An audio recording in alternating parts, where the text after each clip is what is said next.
actually part of the Army team. Our goal is we're going to do a stream with one of the decks that the Army team is doing, the Army ESports team. But first, Ryker, so let's do a quick, I guess, Q&A. Who are you? Ryker Taylor. I'm a staff sergeant in the Army. I've been in for about 9 years. Been playing since the Theros block. Go to a lot of competitive tournaments. If you've seen me at them, I'm always free to have you guys come up and talk, discuss, the Army, the esports team, or anything that's going on in the current metas. What is the Army esports team? So we are a group of guys, basically, who meet together through Discord channels, and then the Army wanted a way to reach out to other people inside the community for Magic the Gathering. And then through that, they're using us as kind of a recruiting element so that we can get other people that are interested in joining the Army, who are interested in the same passions that we are, to have that medium to interact with. Okay. So just in the link, I just sent a link out called Carbvine. So why are y'all playing Carbvine right now? So the big thing was Hogak was going out of style. With Hogak getting kicked out, it was kind of like the beginning of the Carbvine era. They started getting a bunch of bans in the colors in Sultai. And then we decided that when the meta transitioned to moving away from Graveyard Hate, we were going to transition into playing the Graveyard strategy. With this, there's a list that's been developed. Ty Copeland went to the Atlanta Open, and he finished with a top 20 finish at the Atlanta Open. And then we've had some pretty good results. I've played in 5 or 6 PTQs with a winning record in every single PTQ that I've played in.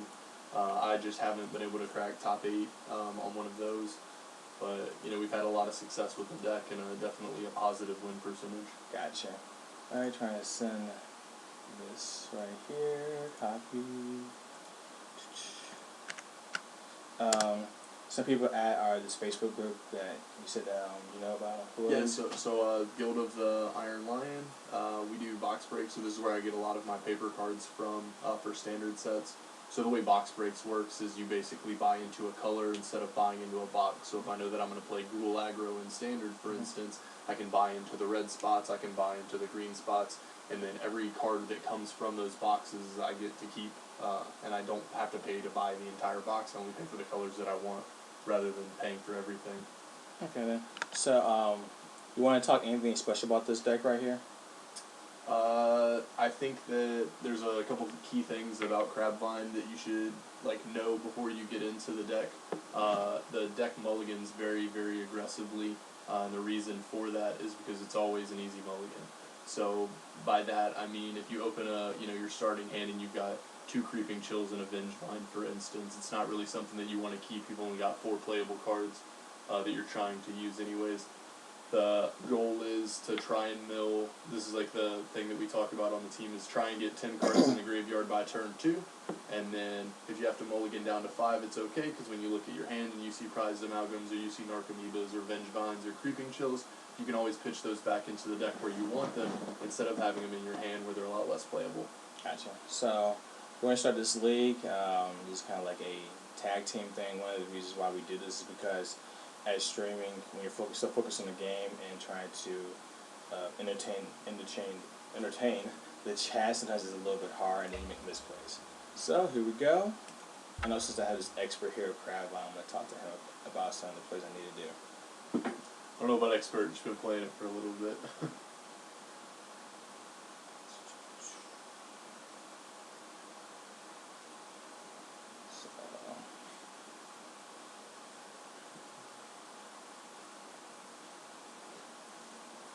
Cool. First match. Alright, first opponent. Let's tear out the box a little bit. So like I said, big thing that we're looking for here in our opening hand is can we get the most cards into the graveyard right off the bat. So right now we are going seconds. So we're going to be on the draw. We've got a couple dead cards that we don't really want. We've got 3 lands. The deck focuses on getting 2 lands. It's kind of like the sweet spot for it. We can do a turn 1 Stitcher Supplier, which is going to put 3 cards in, and then a turn 2 Merfolk Secretkeeper, and then we're kind of out of gas. With a Gravecrawler and a Vengevine in hand, it's not really where we want to be, so I would recommend that we would mulligan this hand. Okay. mulligan. I agree with you. Same thing. So this is Hedron Crab is the best card that you can have, but the fact that we only have one land to play into it is kind of that downside. So again, this is going to be a mulligan. But I want more, or do we keep it? So this is where we start getting into the weird spot where, you know, we've mulliganed down to 5 at this point, so we would be going to 4. We've got one land. It doesn't play our Hedron Crab. We only have a Stitcher Supplier. If we top deck a land, then we get to the Glimpse, which is really good. If we top deck a Fetch, then, you know, it gets even better. This one's like a 50-50. So normally I would shift this one back and go to 4. All balls of glory. I guess we gotta stay here. Yeah, it doesn't look like it paid off, but you know we know what we're putting back in the deck. So Creeping Chill. Creeping Chills for sure. We're keeping the Gravecrawler. Yeah. We're definitely gonna keep the Prized Amalgam in hand. Get rid of Narcomoeba. And then we're gonna put the Narcomoeba back. Done. So.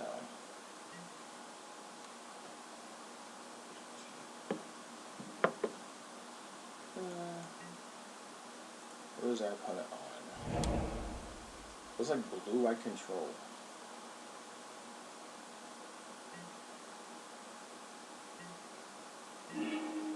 Oh, always hurts to get that Vengevine. Yes. Right on the draw turn 1. So, search. You want to get a Watery Grave? Yeah, so first fetch is always going to go and get a Watery Grave. This is going to turn on Merfolk Secretkeeper. It's going to fix our mana. It makes it to where any land that we draw is going to be able to play our Glimpse the Unthinkables. And then you almost always fetch Shock for the first one. And in this case, we hit land, Hedron Crab, which is also not good, so Yeah. not the best start. But I mean, this deck does have some very explosive draws and plays. Sometimes, like, we dirt a little bit. Mm-hmm. Oh, this is, what's that deck? It's a combo deck. Oh, what is it? Nauseam. Okay. So.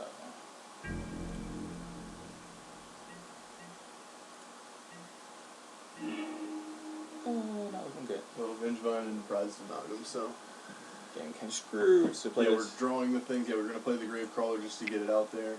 And then obviously we'll chip in with the Stitcher Supplier, but not looking fantastic to be drawing the things that you want to keep in the deck, and then, you know, have already, and then putting in the graveyard cards that would Yeah. Well, the good news is that he doesn't have really anything right now, so we do have a little bit of time. Mm-hmm.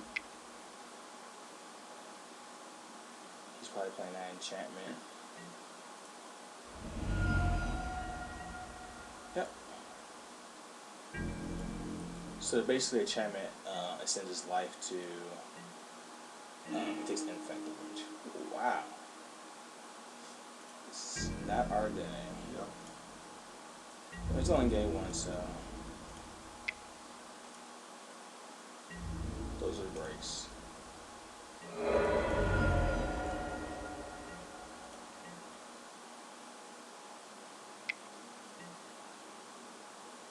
So.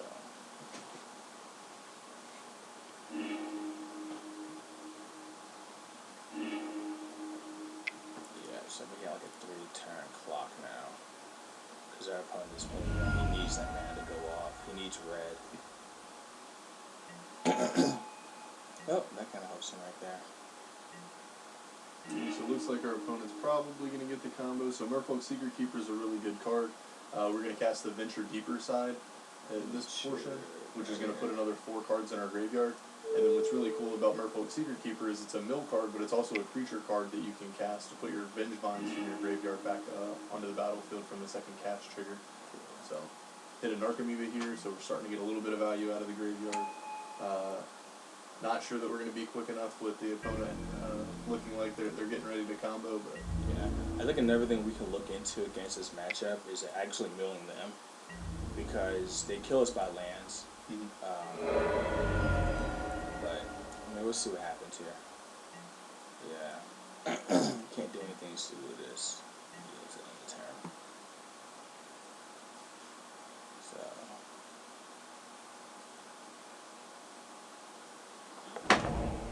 Ah, can you hear us now? Are we a lot better now?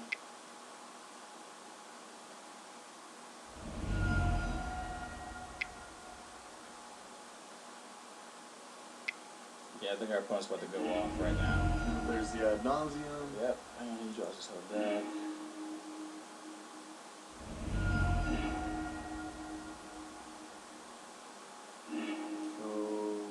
Okay. Still low. Alright, let's see. That's not it.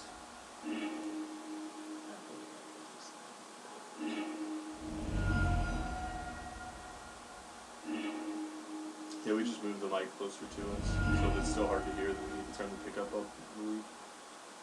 Yeah, and it's a good time because our opponent's going off right now. He's playing solitaire.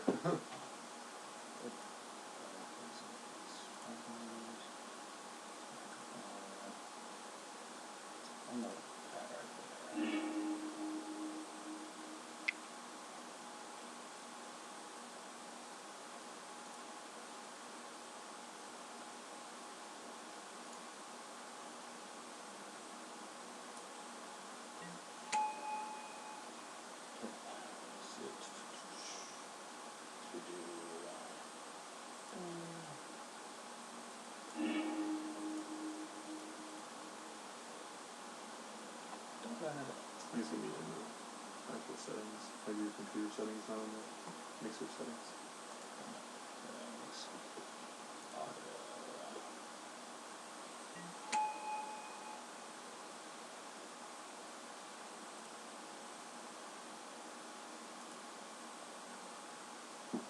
Yeah, he's in that Gillis. Maniac, draw a card. There we go. Yep. Okay, we'll begin sour. I guess we'll just talk a little bit louder. So what do you think right here? So our big thing that we're bringing in, we're going to be on the play, but we're still going to bring in Force of Negations. It's going to be one of the better cards that we have in this matchup. Alright, so for Force of Negation. Yeah, so I bring in the whole play set of Force of Negations. We're going to slow ourselves down just a little bit, but we're not really going to remove the graveyard package. So we're going to take out Carrion Feeders, and we are going to take out Gurmag Anglers.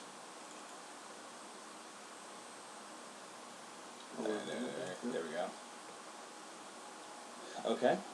And then we have the debate on whether or not we need to bring in Thoughtseizes to kind of hit the opponent's hand, to kind of disrupt the combo a little bit. Being on the play, Thoughtseize is better than being on the draw. We can go and get things like their Lotus Blooms. We can take Ad Nauseam out of their hand. We can take their Spoils of the Vault. That's what they're playing. Yeah, I think that we should put Thoughtseize in because Driven to Despair can automatically come out if you're bringing in Thoughtseize. Yeah, because one of the things that when I played this deck a long time ago, I mean, they just sometimes play Mentor, but we don't really care about that. Thoughtseize is because if we go off, all we need is a turn or two to hold them off, and I think Thoughtseize gives it to us. So now we're at 62. What else do you want to take out? So my first cut is normally one of the Narcomoebas. Okay. If I have to cut a card out. Alright. And then I normally just run 61 whenever I come out of my sideboard. Okay. So you want to cut one more, or just leave it like it is? Leave it like it is, or cut a Gravecrawler. So you don't only remove 2 blue sources because you're bringing in Force of Negation. Gotcha. You're right. Of course, we'll go first. Hopefully, we get that great hand. And no lands. Mulligan. So double Hedron Crab is an awesome start if you can get lands for it. So this time we got double Hedron Crab, we got the Watery Grave, and then we have fetch land. So this is a snap keep right off the bat. Our opponent's not going to have interaction for it. So we're going to land a Hedron Crab on turn 1 with a Watery Grave, and then we're going to play a Hedron Crab and then fetch shocks. We're going to mill 12 on turn 2. So really good start. Put this back? Yeah, so we'll put the Vengevine back. Yeah, that's what I was thinking because we want to flip that into our graveyard, and then ideally go off from there. Make sure we don't misplay. Yep. The wrong thing. I've been doing that recently a lot. So yield. We're not yield for the whole time because we're not can't do anything on his turn. So yeah. So double Hedron Crab is one of the only ways to get a turn 2 kill with the deck. So you play a Hedron Crab, you play your fetch, you shock it in, and then that's going to put 12 cards in the graveyard, and then you can hit a combination of like Creeping Chills. Ooh, yeah, Thoughtseize. Okay, so he's going to be able to get our second crab, so a little bit better for him. Yeah, I think we're still okay. Oh, what a rip. Sometimes you're lucky, sometimes you're good. So that would have been a crazy turn if we would have been able to play that third crab. Yeah. Both targeting us. Second land. What land do you want to get? So we already have a Watery Grave. The thing that you worry about is whether or not you get double Watery Grave, because we've already got 2 blue spells out. I'd recommend getting the Overgrown Tomb. This is going to turn on our Glimpses. Okay. And then you don't want to mill over 2, because you only have 3 green sources in the deck, and if you ever draw your Vengevines, you want to be able to hard cast them once you get into that mid to late game. So ourselves a lot right here. But we'll see what we can get. So we got a Narcomoeba trigger. We got a Creeping Creeping Chill Chill. trigger, so we're going to go back up to 20. Opponent's going to go to 15. And then we get a Vengevine? No, we don't. There's a Vengevine in the graveyard. Yeah. And we've got a Gravecrawler in the graveyard. So what we want to draw here is like a Stitcher Supplier, and then we'll fuel the combo through a Stitcher Supplier. Yeah, but I think this is a really good start. Mm-hmm. Cast Pajamas, can you hear us now? Are we better?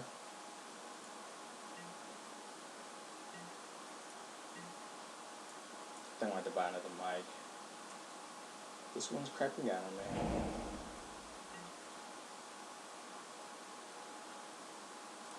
So our opponent plays the tap land, the scry.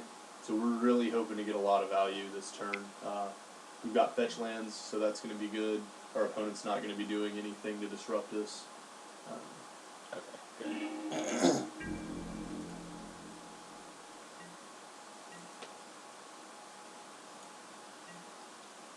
So we draw. Oh, rip this Stitcher Supplier. So we know that we're getting Vengevines back. So the first thing that we're going to do is go ahead and play that fetch land. Fetch land. Target ourselves with both of those. Yep. Because we're going to try and win the game this turn if possible. Opponent's at 15th. We hit a couple Creeping Chills, maybe a couple Vengevines. 1 Creeping Chill, 2 more Vengevines, and we'll win for sure. Fetch right now. Should I get the swamp or? So, no, we're always going to get... Alright, so do you see when you look at the list how we're down to 1 green source now? Yeah. So we're going to go ahead and grab that in case our opponent has something. Okay then. And then that's going to let us cast our Gravecrawlers out of the graveyard, which we are going to be able to enable with that Stitcher Supplier. We'll target ourselves again. We'll see what we hit. Maybe let's put the graveyard up here so we can see it. Creeping Chill, that's good. There's a Creeping Chill and a Vengevine, so we're 1 Vengevine away from winning the game this turn. Yes, we use that. There's Yes. another Creeping Chill, so we're either a Creeping Chill or a Vengevine away from winning the game this turn. Got a Prized Amalgam. So. And didn't get it, so now we can play the Stitcher. Same thing, or a Creeping Chill and a Vengevine, we'll close it out right here. Oh, okay. He loses. Yep. So it doesn't matter. Unless he... Oh, he's going to play the other card. Already play land for turn, so... So, yeah, so we can't cast our Gravecrawlers out of the graveyard now, which is really good for him. Cool. Yeah, so we'll go ahead and move to combat. We'll swing with this Narcomoeba. 27, yeah. There's 27 cards on deck now.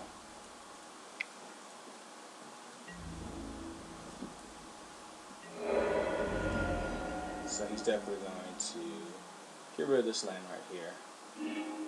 Yep. See, it doesn't die. Angel's Grace. Should have known. But still, this is okay because we're going to go right into another fetch land. Like, I don't really think he has anything to do to get out of this. So. Alright, next turn we'll attack with the crabs. Let's see what happens.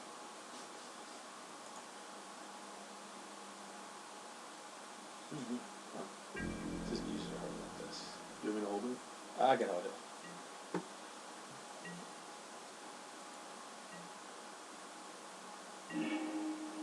So you want to Thoughtseize him, see what he has in his hand first, just to make sure he doesn't counter us, and then let's see. So, he has nothing. Alright, cool. Guess I'm gonna take the mana then. There's no need to take I mean, he's got red. Either way. Yeah. So, cool. Play a fetch. Play a fetch. And then we'll just keep going. We'll just keep targeting ourselves. We're hoping to hit another Narcomoeba here to get a Prized Amalgam back. And then with that Prized Amalgam, we'll be able to close out the game by casting our Gravecrawlers. So let's just let these resolve. So, okay, yeah. Because now we're getting really close. Boom, there's a Narcomoeba trigger, which is going to put a Prized Amalgam on the side.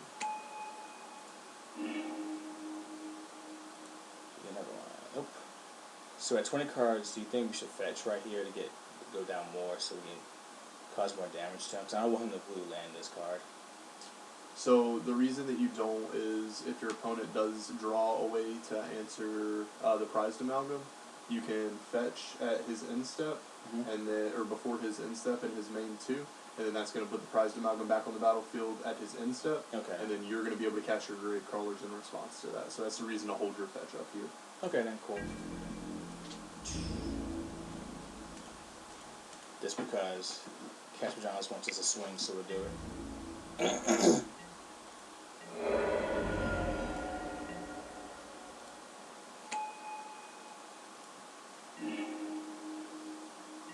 Oh yeah, this Prized Amalgam right here, that'll trigger. So that's good.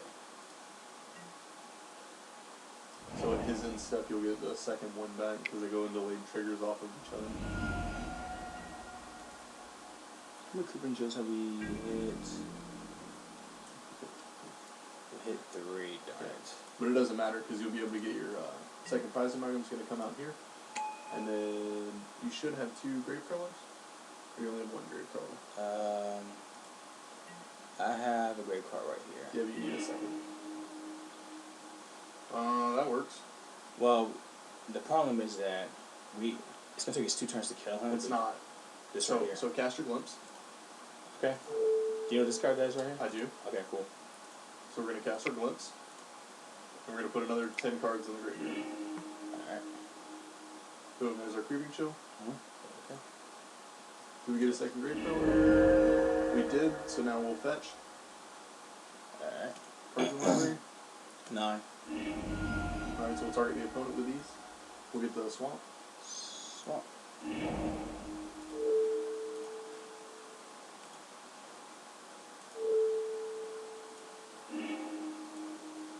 Now we're going to cast a Gravecrawler from our graveyard using the Prized Amalgam zombies. Cast a second Gravecrawler from our graveyard.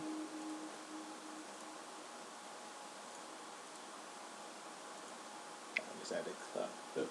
Alright, cool. So the opponent scooped to it, but that would the second one would have triggered the 3 Vengevines in the graveyard, which would have given us the extra 12 damage that we needed to deal with 10 infect counters to get through that Phyrexian Unlife. Math is hard. Alright, so guess keep it like it is? Yeah. I mean, Yeah. I think as long as we have a good...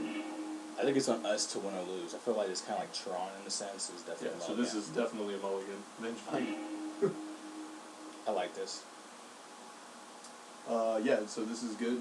We can throw a Narcomoeba back. We can go Gravecrawler on 1, and then, yeah, we've got a Hedron Crab into Watery Grave, or into Fetchland.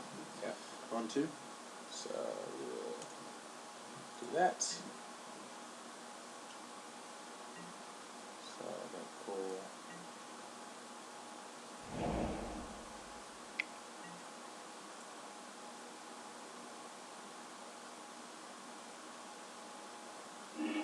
So I think this time, because of what the opponent's playing, I think that we play Hedron Crab on 1 instead of Stitcher on 1.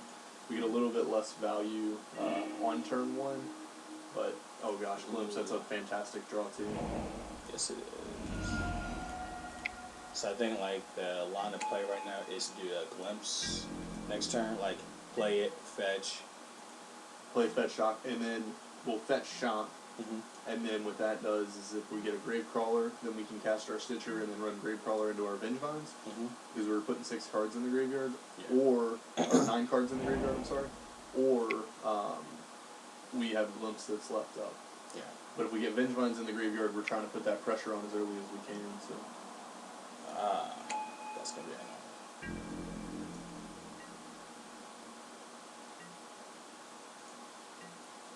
annoying. So. Yep, so we'll play fetch. Target ourselves. Fetch and response. Fetch. And then, so we do want the second blue source now. Okay, so.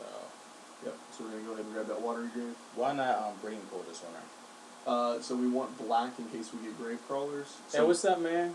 we want black so that we can cast Stitcher, Supplier, Gravecrawler if we hit Vengevines and Gravecrawlers. We want blue on the board so that when we play our Swamp next turn, we can leave up Force of Negation if we want. Gotcha. Hey, that's Dark M88. How you doing? What's up, Steve? Thanks for stopping into the stream. Yes. Okay, so we got 3 Narcomoeba off of this one. And then we got a Prized Amalgam in the graveyard on the second trigger. So that's like the downside for the second trigger. So because we didn't get any Vengevines or Gravecrawlers, the next hit for our Stitcher Spire would have to be Vengevine and Gravecrawler for it to work out that way. So I'd recommend that we just Glimpse here. Glimpse, okay then. And we have time too. Yeah, we've got a couple turns. So.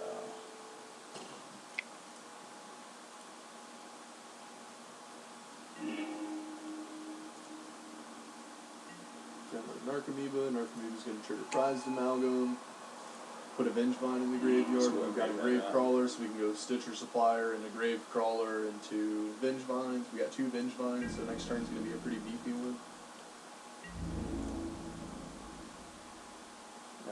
Can't take nothing. Nope. Oh, just because Cat Pajamas can be happy that we're sending a message right now, technically for 0-2.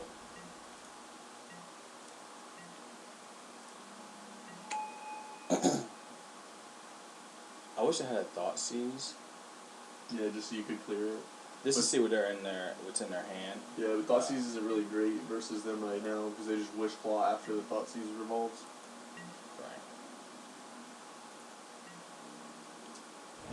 So the big thing here is we're hoping to draw a blue card so that we can hold up this force. Our opponent's going to press it right here. Yep. Yeah. Sure. If we get another fetch, that'd be great. Yeah. There we go. Yeah, so we'll do the plan. We'll target ourselves. Do a little fetch and respond. Now do we get a green? Yeah. Looks like green's the only thing we can get left. Oh, that's right. Hey, this has been milled. So now we can never hard cast our Vengevines, which is like a weird thing that happens sometimes with the deck. But we really don't ever need more than 4 mana. So double Prized Amalgams, that's a pretty good hit. Creeping Chill, that's a good hit. Alright, so okay. The opponent goes to 16, we get a 15. So now we can go into our Stitcher Supplier. Yeah. So how do you want to do this? Do you want to try to go all out this turn, or do you want to hold up Force of Negation mana? So I'd recommend that we're putting the pressure on them. Okay then. Well, I guess their Lotus Bloom's coming off this turn. So they'll be able to for sure fetch for ad nauseam. They've already got Phyrexian on life, so maybe it is a correct move to leave up the force. Yeah. Because next turn we can play the Gravecrawlers and go after. I mean, they're pretty hard. Talk about creatures.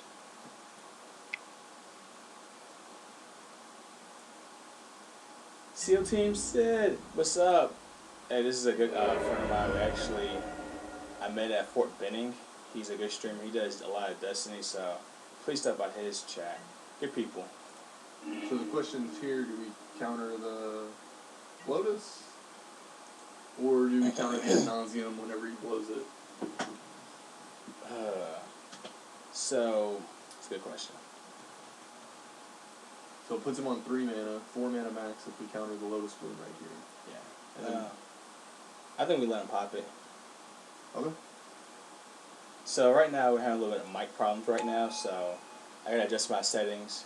So I'm holding the black ball, the one that you have, but yours is it's white. So let's take that. Okay.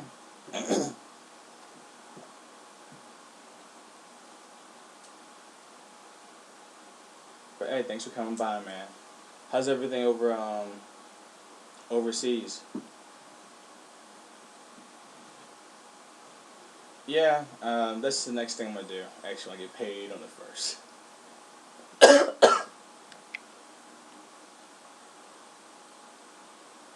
Alright, so it looks like we're getting the Serum Visions to start it off. Oh, activate the Wish Claw. Okay. Yeah. So where is he getting? And if he gets a pack of negation, we're kind of screwed. Oh, it doesn't show you. That sucks.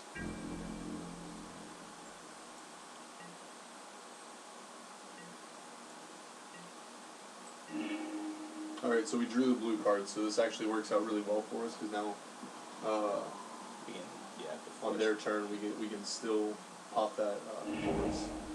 So Hedron Crab, target ourselves. Wow. Double Okay. Creeping Chill, so the opponent goes 5.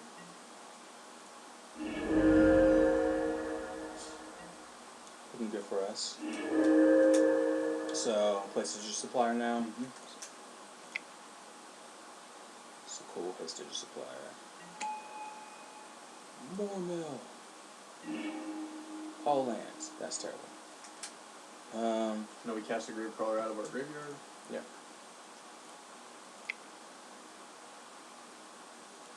Here come the pain.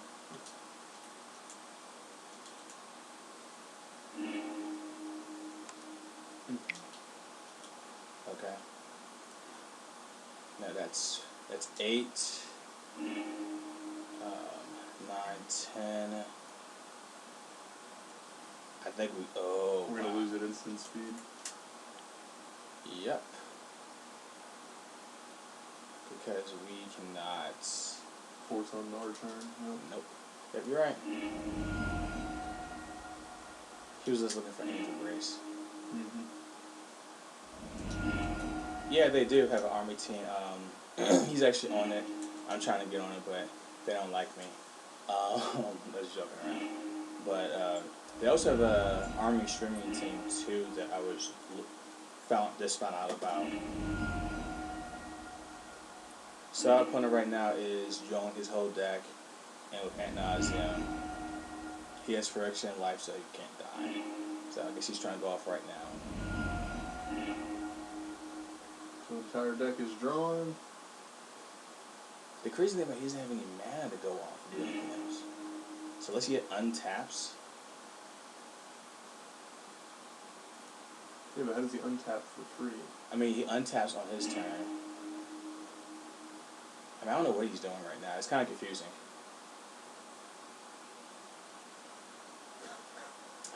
So they're not actually gonna win. They're just gonna rope us here. It looks like. That's what it looks like.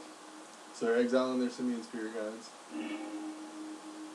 But if I remember correctly, Lightning Storm is is instant. 3-minute instant. Yeah. So they're gonna start it off. So they are gonna end up taking it.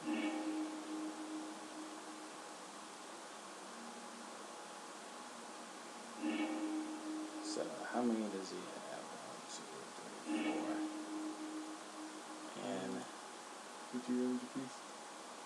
6, 18, and 21. yeah, he's waiting for us to tap out. Does he have it? Yep, 1. So it's 3.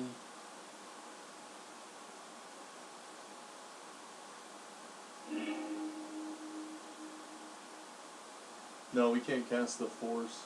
Yeah, it's our turn, so we're screwed. Let's make sure it did X damage to any player where X is So it's 3, 4, 5, 6, 7. 12. 7, 8, 9, 10. So, yep, I think he got us.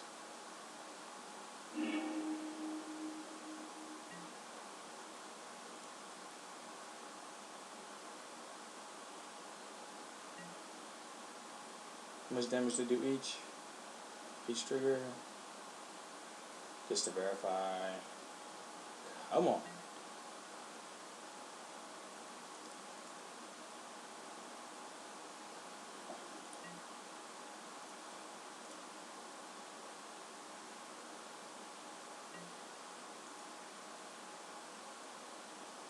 I mean, I think it's good in this meta right now.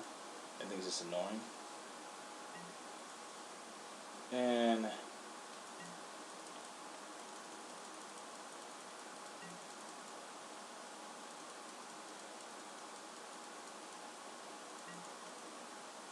because I think right now the best that you can say is like Urza, and I think Urza has a hard time stopping this.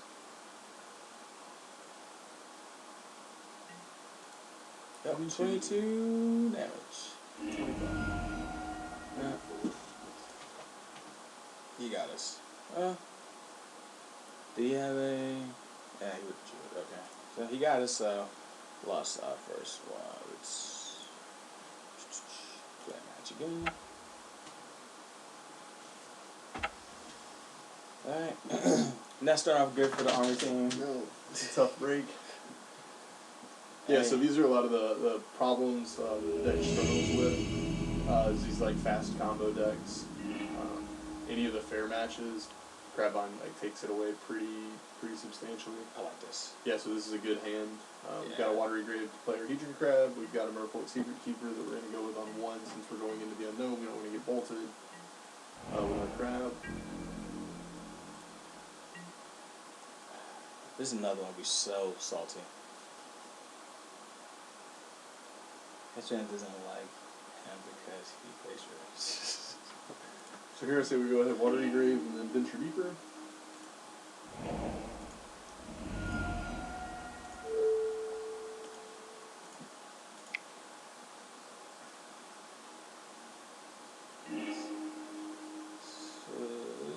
It's decent.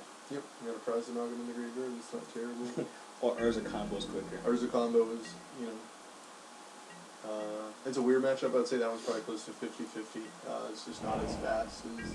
I'm talking about like the turn 2 decks for combos like going on. So I'm digging Crab and then 2 Stitch of Supply. Yeah, so you go Crab and a Fetch and a Shock and see what you hit. Man, if he has a counter spell for time, it's so salty. He's probably gonna... Oh, no, he's gonna let it go. Alright, so we'll go ahead Yay! and play that Fetch and Fetch in response. The only thing I hate about, I'm pretty sure he's blue-white control. So, you want to get another double white?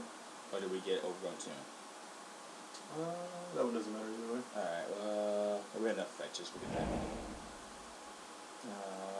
Yes, we do. 50 damage. Yeah, so since you've already played 1 creature on 2, it makes sense that way if you hit a Vengevine here that you can get it. So we got a Narcomoeba, which is going to bring back 2 Prized Amalgams on turn 2, so we're putting 7 power on board turn 2. It's a pretty good start. Yeah. And then we just run right into a Stitcher Supplier on top of that.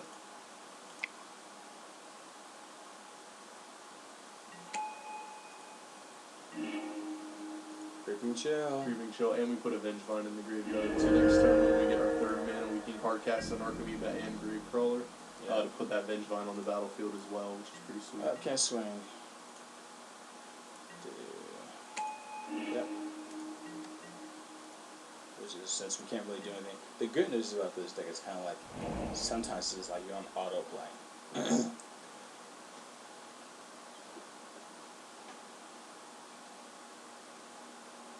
But I don't have to really think. Oh, wow. So we just scoop to it. The opponent sees that we've got 10 power, swinging in on turn 3. He's not going to get to the board wipe in time, is what it looked like. So he goes ahead and folds it to us.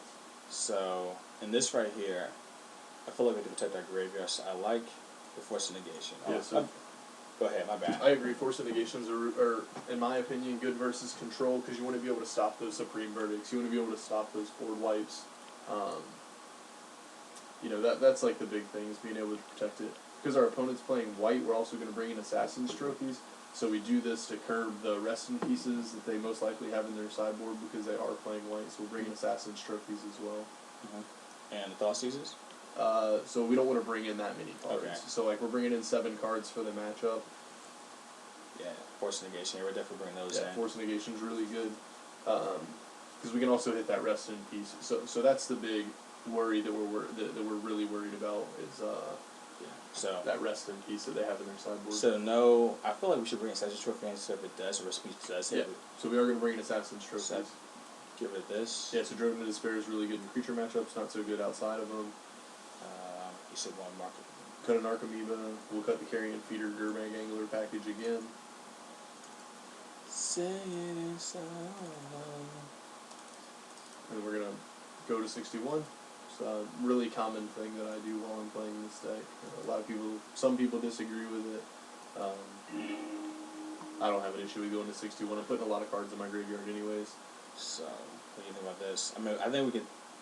I do like this hand, but also we could throw it back because there's a Creeping Chill, and we're not going to cast that. So it's not the Creeping Chill, it's the fact that we only got one land? Yeah. It's a mulligan. Yeah, so I'd probably mulligan that. And then no lands and 3 Prized Amalgam and a Creeping Chill. Here we go again. Well. To start. Hedron Crab fetch. Yeah. We've got a Stitcher Supplier, we have a Hedron Crab. I say keep. So we're really hoping to draw another land. Put these 2 back. Yeah. Keep.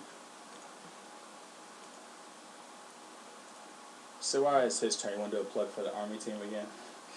What's that? I know some people probably didn't see in the beginning about the army team. So. Yeah, so anyone that's interested, we have a Discord page. It's really easy to find. You can go on Google and you can search the U.S. Army Esports team or U.S. Army Esports Discord. With that, the team is we got a group of guys who just play Magic the Gathering. The things that we're really looking for is like top finishes at like PTQs or Opens or Grand Prix or Magic Fests or anything like that. You know, we're looking for guys that are playing competitive Magic, who are also either in the Army or interested in joining the Army. If you're not in the Army and you're interested, we've got recruiters that we can hook you up with. You can always reach out to me. But yeah, so that's it. It's just like a collective group of guys that get together who enjoy playing Magic and then, working towards that. Yes, I wish we had another land. Yeah, so we could go double creature into this Vengevine. Yes, do you think we should hold off on playing anything?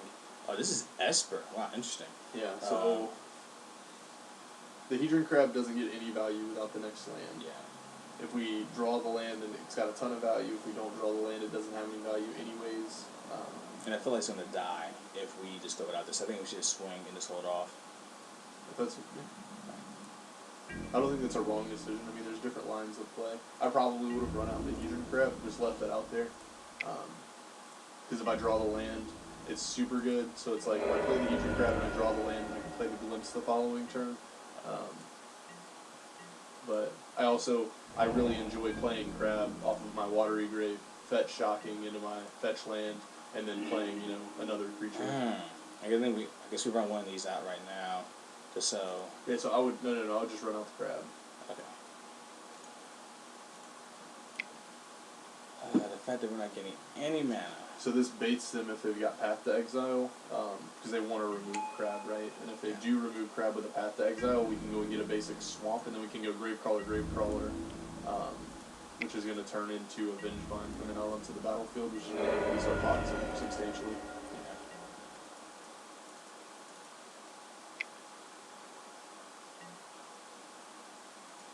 Okay, so I'll Esper Charm and draw 2. Yeah, we do keep each other honest. Yes. This is why he's here. Like, I'm not that good. So I need him to, be balancing each other. And I'm usually, as you probably know, a Gen player, so good mixture. So we're really, really hoping that we just draw a fetch here. Move himself. Interesting. So it looks like he's not doing well mana-wise. Fetch. Just discard a card. Let's put his graveyard up so you can see it. Oh wow, he got a Force of Negation. I guess it's interesting. So we draw the Vengevine, which is probably one of the worst cards that we could draw right now. Yeah. Do you think we should just play? So I don't think that we run out the Gravecrawler. Okay. Because we want to keep 2 cards in hand. Alright. So we just keep chipping in? Yep.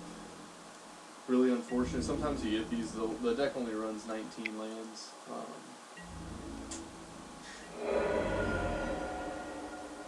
Dang, throwing shade.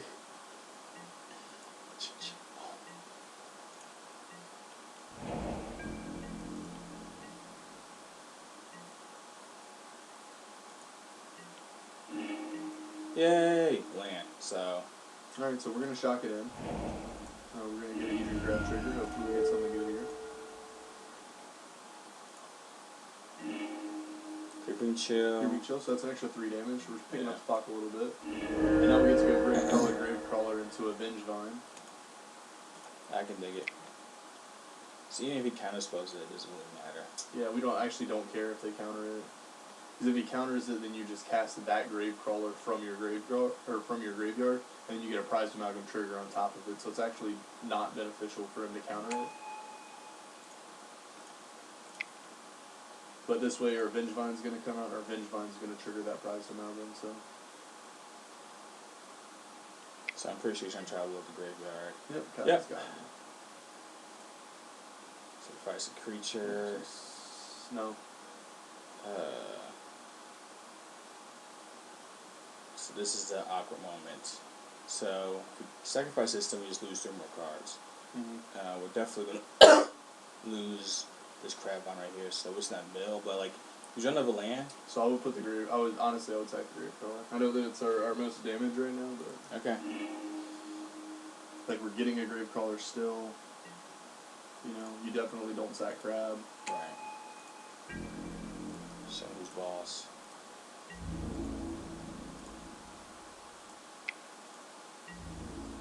Our opponent goes to first.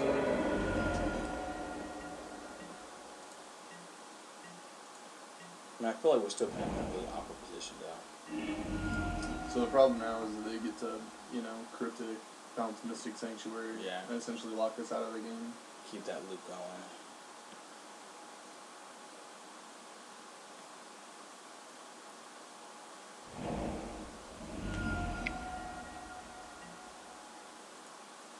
It's a fairy. Okay. So this fairy's gonna draw and tap. Yeah. Untap my stuff. Fetch. Come on, you owe us a fetch. You owe me a fetch. Nope. Well, of course it is. So. Yeah, so when I play paper, this doesn't normally happen to me. So, Teferi or him? I mean, what's the fairy gonna do to us? Like, bounce? Yeah, I guess we'll just keep going at the hand. Don't care. Hopefully we get something explosive and just smack him in the face.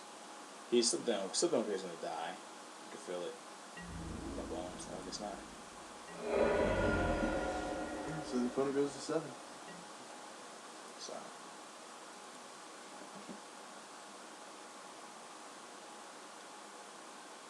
Good. So go ahead. there are not very many planeswalkers that I care about. Oh, we can actually kill it off. That's a trophy. That's something we actually should have done. Alright, cool.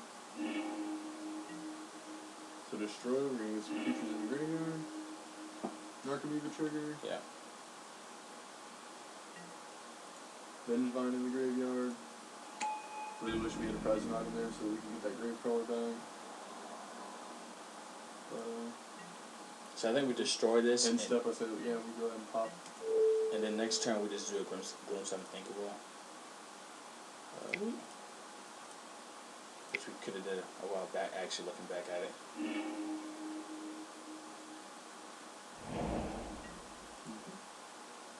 So the bad thing about you probably has a counter spell now. But, oh, we have that now. Well, now we have a counter spell. Yay! Plus gloves. Have you ever tried to mill someone out? Yeah, so that's the plan. If you, sometimes I don't bring in the Assassin's Trophies correctly, and if I don't bring them in and my opponent lands a Leyline in the Void, or he's doing looks like it. we got a counter here. Cryptic, counterbalance. We can't cast that. Because it's on my turn. Yep. But anyway, so if your opponent gets a Rest in Peace and you don't have an answer for it, in your deck, which you know, like whether or not brought in your Assassin's trophies or etc. Leyline of the Void's the same way. If you didn't bring in trophies, then you just switch it over. Sweet. Thanks for following me, man. Guard. How you pronounce that? Nomsy? Namzi. Thanks for the follow. If I butchered your name, I'm sorry.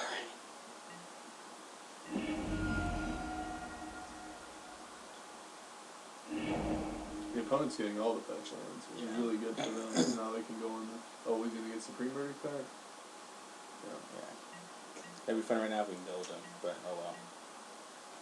So it's funny, he's not out of the woods even with the Supreme Verdicts, because, you know, he doesn't know. If we get a Stitcher Supplier into a Gravecrawler, we get Crab, obviously, because that's the card that we really needed. Yep. So I say, you know, swing for 1. Yep. But ideally, you know, we would draw a Stitcher Supplier, we would play our Gravecrawler, we would trigger Vengevine, and we swing for 5 right there. Opponent's got Supreme Verdict. Because one of the things we still do, like, we still have Creeping Chill. Yeah, that we haven't even touched yet. Yeah, we have outs in the deck for sure. So that's... Oh wow, he did everything. Oh, he's game for a life. Yep. Sacrifice. I think we're still good here though, so...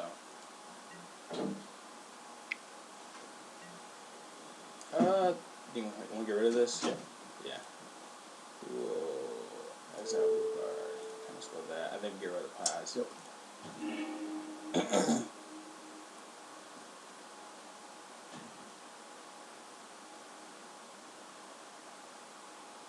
So right now we're just waiting for Creeping Chill or anything like that. If he does counters, he does make him tap out though. What kind of counters what does he have? Oh, Force of Negation, that's the best one. Force Snap, Force, huh? So.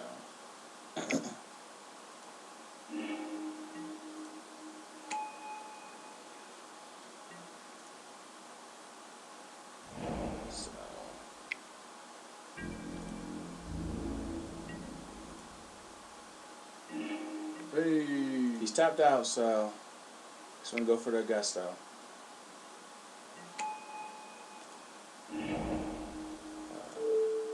LS. So we want a Narcomoeba, a Prized Amalgam.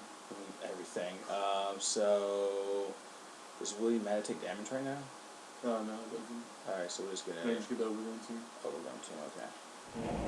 Because if not, because now that you have a Vengevine in hand, ideally if you draw another land now, you just hard cast that Vengevine and then you got a hasty swinger. So hopefully we hit all 3 Creeping Chills in the game. That would be cool. There's one. 2, 3. Come on. Oh. Yep. That sucks. Those are the breaks.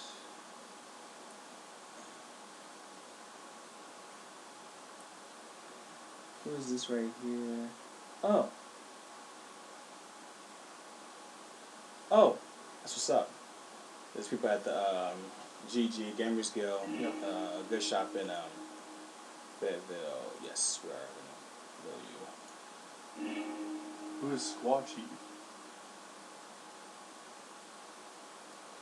I have no idea who that is. You chose to mill him? No, I chose to mill us. Oh. We got another. Oh no. You got nothing. Yeah. Oh, that's awesome. Sweet. Nice.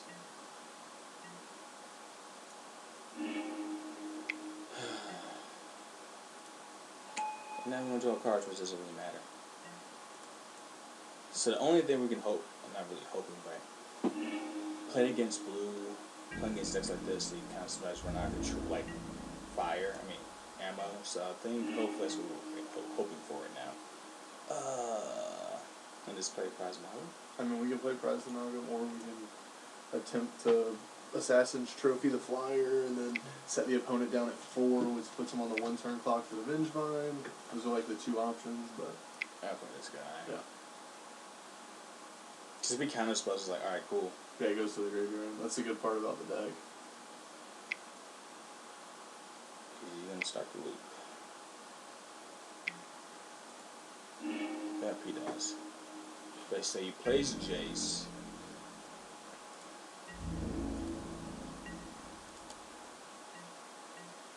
So, do we have any way out from this? I don't think, after he starts the loop, I don't think we have anything that can stop this. Yeah, so, because we lost Creeping Chills, I don't think that we can actually, I'm sure that he knows it. Yeah. Where we can't actually win the game, because we're trying to swing with creatures, and if he gets tap bounce every turn, then we're never able to connect with a creature for the rest of the game, which ends up losing it for us. Yeah, and he keeps getting, Kaya's, he just got another Kaya's, deal, so I think we should just proceed and go to game. Go to game 3. Let's see what we have when we draw. Yeah, I think we'll try it. I'm pretty sure he's going to counterspell us.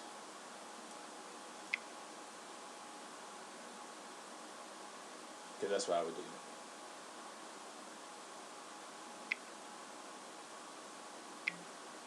Yep. Yeah, I think we're going to get game 3. The game has gone too long, and us not getting any fetch lands is what really did us in. So, what do you think about Thoughtseize? Or Leyline the Void? I think he had a lot of graveyard stuff. Do you think Statue Trophy is not really good in this? Because all we're doing is wrapping him. He doesn't have any creatures. Yeah. I see what you're saying. That's our way to kill his planeswalkers. Yeah. Leyline of the Void seems good. Ty always has his Ty Copeland, also a member of the U.S. Army esports team, is a big no-no. He always tells me not to do it, but I always do it anyways. I always bring in Leyline of Void versus this Mystic Sanctuary combo deck because it shuts off that, and that's a way that the opponent just beats us. So that's one Leyline of Void. 2 Leyline of Void. What do you think about Thoughtseizes? So, there's 2, to me, I think there's 2 lines we can go. Force of Negation is counterspell. We do need 2 cards. So we're on the play, so Thoughtseize becomes better on the play than Force of Negation when we're talking about that, in my opinion. Yes. Alright, all balls, no glory. Take this out. I need one more card. Let's drop an Assassin's Trophy. Alright. We'll see what happens right here. Yep. Again, everybody, thanks for coming by. This is game 2. This is round 2. Yeah, match 2. Game 3. Game 3, yes. What do you think of this? It's a big no-go. Okay. So we only card to get cards into our graveyard with Stitcher Supplier. This is a much better hand. We can go turn 1 into a Stitcher Supplier, turn 2 into a Glimpse. And then we got the option of getting Gravecrawlers out with our Stitcher Supplier, so I would say that this hand is... And I like the fact that we have... and we put the Vengevine in the graveyard. Yeah, or back in the deck. Yeah. Keep. I like the fact that we actually have lands. Yeah. Don't want to be looking at him. So you want to do fetch and do that, or? No, so we'll just start off with the Watery Grave. Okay, then. Yes. Let's see if we get some early beats in. Oh. Go free Creeping Chill right off the top. We got our 17. We put a Prized Amalgam in the graveyard, so we've got the potential next turn to, start getting some stuff out of the graveyard and then hit with some good things. And he plays a tap land, which means we are going to try and do it here. Yeah. Sucks to draw the Creeping Chill. So, you want to fetch, or do we just play this into the Glimpse? I think we just play this and go into the Glimpse, because I want to keep the fetches for Crab. Alright, yes.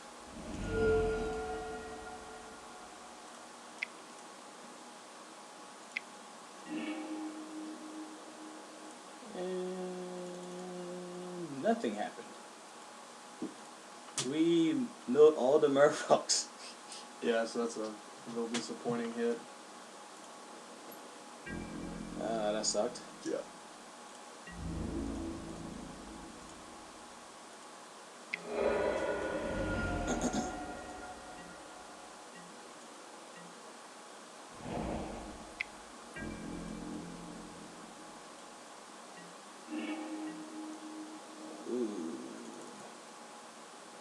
Alright, I guess we just play that. So just put one of these guys then. Hold on, do you think we should hold on for the, casting this, because then we can have the Vengevine come in. Yeah. So Okay. so I'd like to keep the second creature because you don't have a Gravecrawler in the graveyard. Gotcha.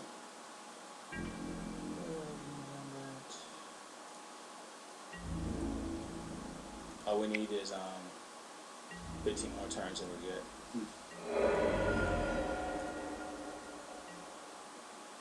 Yeah, sometimes you glimpse and you just don't quite get as many cards or the right cards into the graveyard.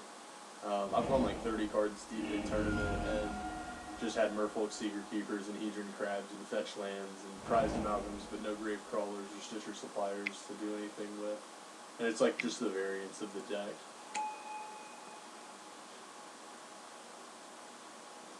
Come on, bounce that Stitcher Supplier. You can do it. He won't do that. So the good news is that it seems like, I mean, he's tapped out. So the only thing we do really fear is Force of Negation. This is like one of the critical turns too, because once they get to 4, they start getting Cryptic Command, mana, Supreme Verdict mana. Alright, so he's deciding. So suppose this is a really big streamer, so it's kind of funny and pretty cool if we can beat him.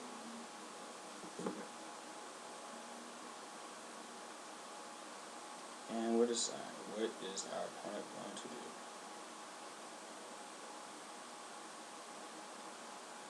And we're waiting.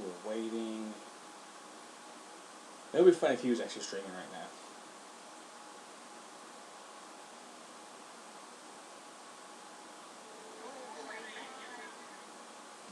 So he is currently streaming Squatchy.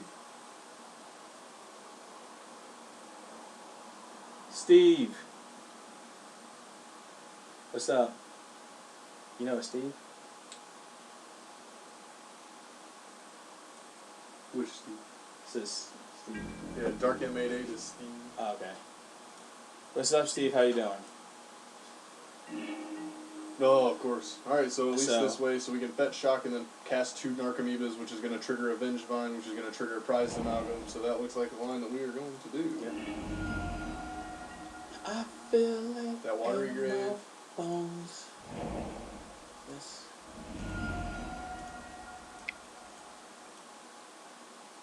So the only thing we get to really be fearful of is a what's it called? What does he have? So this is really bad whenever you're playing a big streamer, and you know that you're playing a big streamer, because you can look up their streams. Is he actually streaming this? Yeah, so. Oh wow! Okay, let's get off it. Because we don't want to cheat. That is hilarious. Okay, but in combat, so I think we should kill him off, and then go after him. What do you think? Yeah, I mean that's what I would do. You know, removing that Teferi seems pretty relevant. So.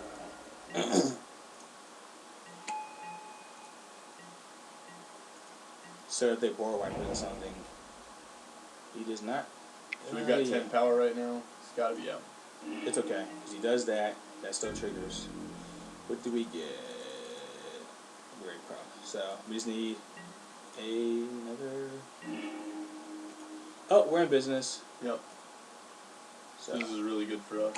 So we cast the Gravecrawler, off of the Gravecrawler, trigger the Vengevine. Vengevine's going to trigger the Prized Amalgams. Yeah. We're going to swing for 4 this turn, and we're presenting lethal again for next turn.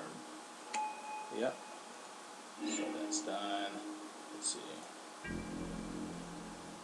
Which?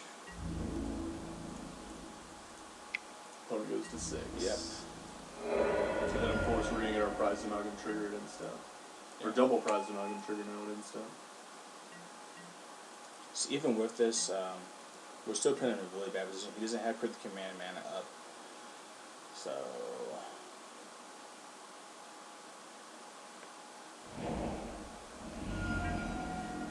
Ooh. Well, this is good because now we're making all his. So I'm still going to swing in. Yes. And then. So you move to combat. Yeah. Because we've got lethal. Yeah. I mean, attack. He's going to tap down. He has to have something. He's tapping everything down. Cool. Oh, wow. I'm okay with that because now play, well, the next turn. Not next turn. We played this right here, and now we make all his fetches are now basically useless.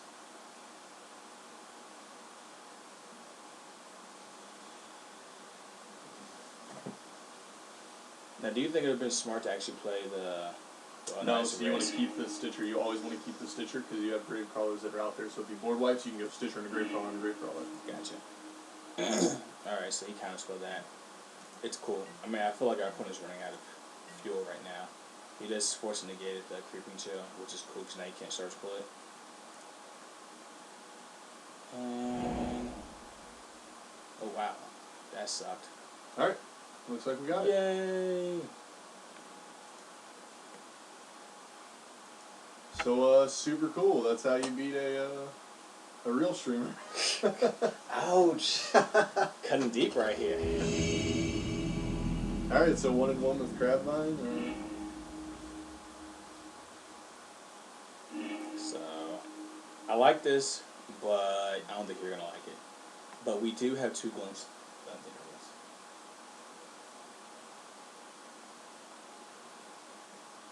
Yeah, it's, in my opinion, is 100% keep. So we're going to fetch. Are we on the play or are we on the draw? We are on the play. Yeah, so you definitely keep this on the play. You're going to fetch shock into your... I'm going to draw that right now. I messed up. Okay. Sorry. It doesn't. Okay. Well, we're going to fetch shock into our Watery Grave. Ideally, we don't get Thoughtseize right here. That would be kind of... Okay, good. Okay.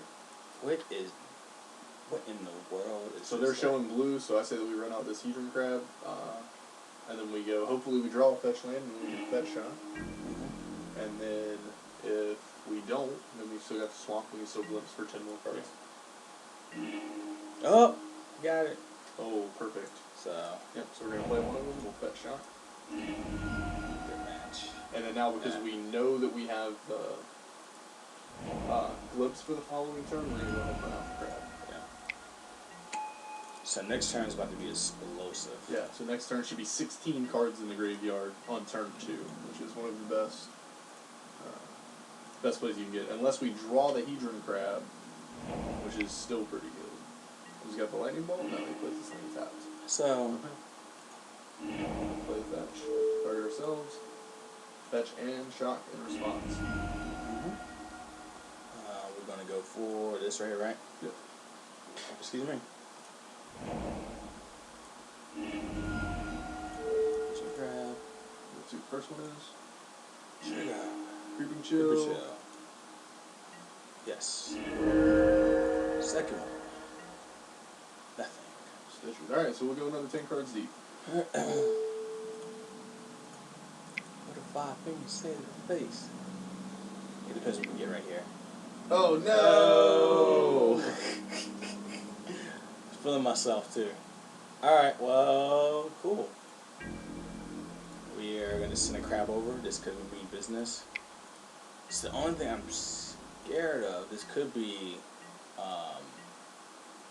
Blood Moon. That, it's this stack. Okay.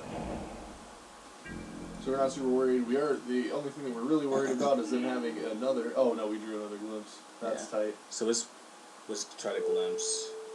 And then we can still play the Gurmag Angler to end of all this. And also, I guess I should have played a land in Veil. Okay. He's going to opt into it, so that's good for us. So now that we have this, which one? So Driven, it's a Despair. So this is a split card. Driven is going to give all your creatures trample, and then whenever each creature that deals damage to an opponent, you're going to draw a card. And then the Despair portion, which is the Aftermath, which you cast from the graveyard, is going to give all your creatures menace, and then you're going to make them discard a card for each creature that hits them. Oh wow! So got a bunch of value, and if you mill it, it's still menace. wow. Geez, all right. So the opponent is. But he's running out of stuff. Yeah. And I'm okay with that because now we can play. Yeah, we'll just play a regular land. Yep. Still milling ourselves, and then we just play the. Play the Gurmag Angler. Yeah. Exile all these lands we're about to have. Yep. Let's make this a little bigger so we get this land. 2, 3. Glimpses you can hit. 4, 5, Yep, whoops. 6. Boom. Yeah, you gotta make sure you attack correctly. But, I mean, click the right thing, so you just mess up. It's really, really sad. So, depending on what happens next turn, we can. What we draw, we play 2 creatures. With that, we can mill. So ideally, we draw a land. Yeah. And if we draw a land, then we can glimpse and we can cast 2 creatures, which is awesome. What is he getting back? What is he getting back? He's getting back visions. So the good news is that our opponent emptied basically his whole hand. He only has 2 cards in hand. So. And one of them is visions. And the other one was magnetic sinkhole. Okay. So they're gonna kill our Gurmag Angler, which is fine. You know. And then we just block. Block one of the tokens. Whatever. Of course, we draw the Creeping Chill. So, do you want to mill? Opponent's at 15. Oh, no, we have a Gravecrawler right here. We do have a Gravecrawler, so we can go Carrion Feeder into Gravecrawler. Yep. And then counterspell, deprive. We're gonna hit him. Okay. But it's fine, because it was only 1 mana, so he counters it, that's fine, and then we're going to Glimpse. Okay, yeah.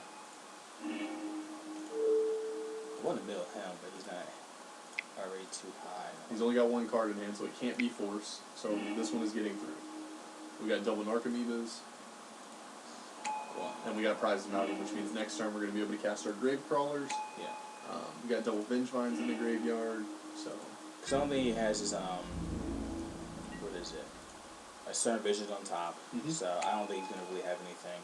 He burned a lot of mana to compete with us in the beginning.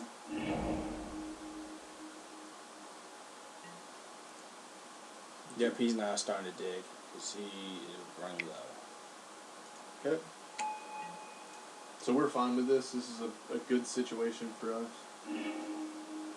What's up, John Wick the Drip? I like the name. So, this one a bit more cool.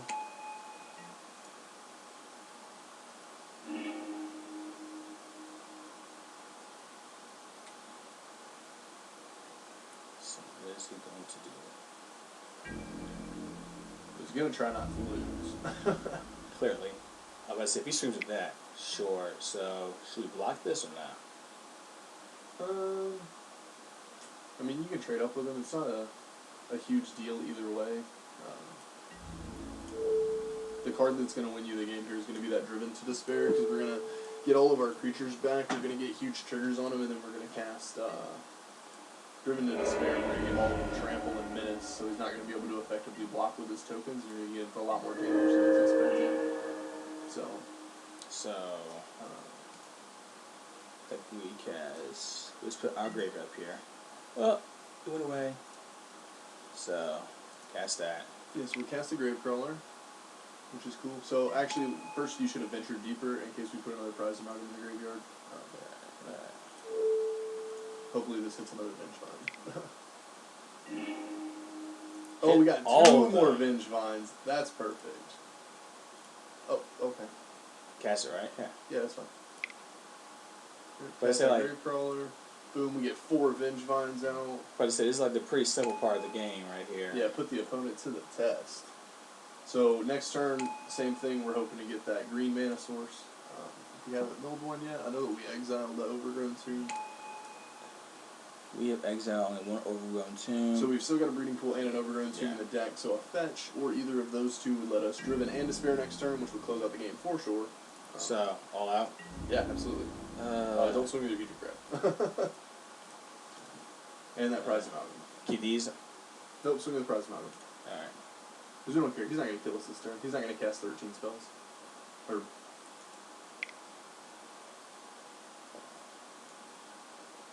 He's not going to cast 6 spells that are in stuff. Can I say? I don't think you can say that. So... Don't want to get me in trouble.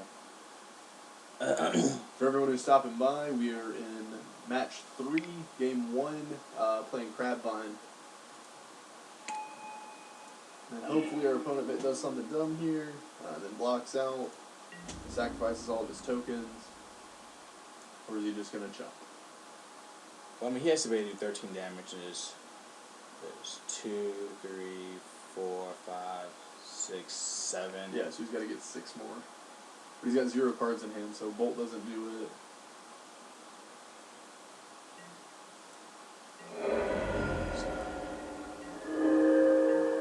And we can still block one of his creatures, so.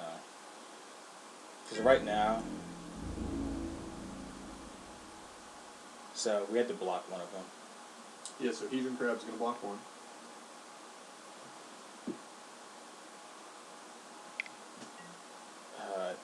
Is there any way he can kill us from this point? No, I don't think so, so.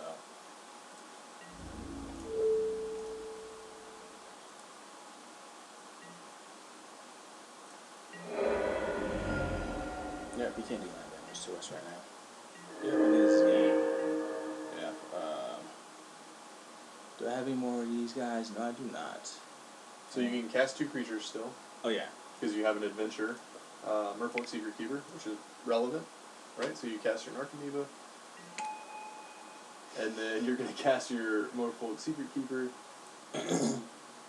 So, you want to explain to him how the deck works? So, Yeah. one of the guys. So we're basically running a self-mill deck. Yeah, I am absolutely a degenerate. But we're running a self-mill deck that we're hoping to put Vengevines, Prized Amalgams, trigger some Narcomoebas. We have 4 of Creeping Chills that we're trying to get some value out of. You know, those are going to be Lightning Helixes that we're going to cast for free whenever we put them in our graveyard. Running 4 Glimpse the Unthinkables. We're just trying to get as many cards into our graveyard as quickly as possible. And then we get to do crazy stuff like this, where we get to swing with 4 Vengevines, a Prized Amalgam, a couple Gravecrawlers, you know, close out games right at the end. I feel this is weird. Like, I feel like something else should have happened. Like, why is he not conceding? We'll just swing and All we'll right. see. This This will- Prized Amalgam back, there's no reason to swing with it. Yeah. Left block is right there. Yeah, we want to lead the zombies up.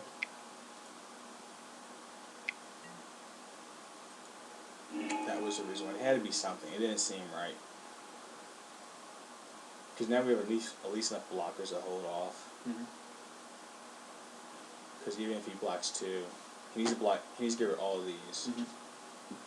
So Bolt's going to get rid of 1, he's going to be able to block the other 2, and then he dies to the Vengevine and the 2 Gravecrawlers? Okay, so he can opt instead, so he's trying to generate blockers at this point. So if he drew another spell, then he can stay alive for 1 more turn if he blocks out. And it looks like he did.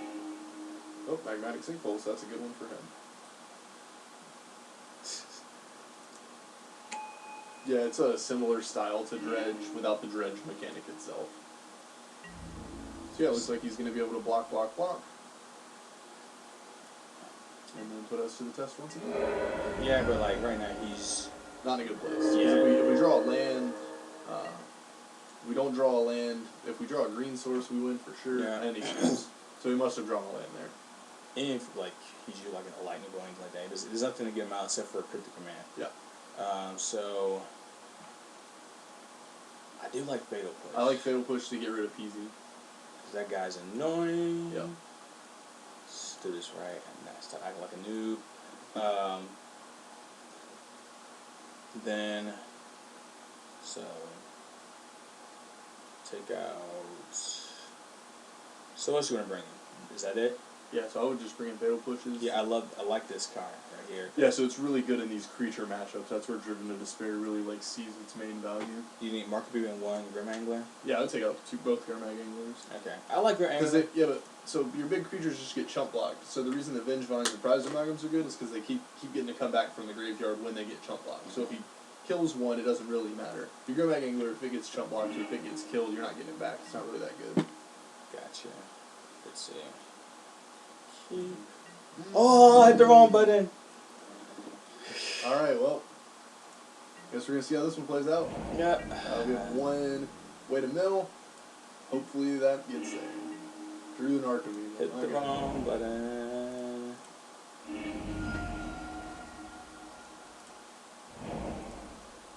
I'm going to hear about this for a while, too.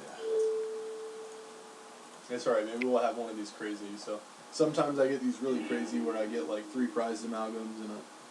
Nope. and an Narcomoeba that happened on the first one. I really wish that we'd have been able to draw one of those glimpses that we just put in the graveyard.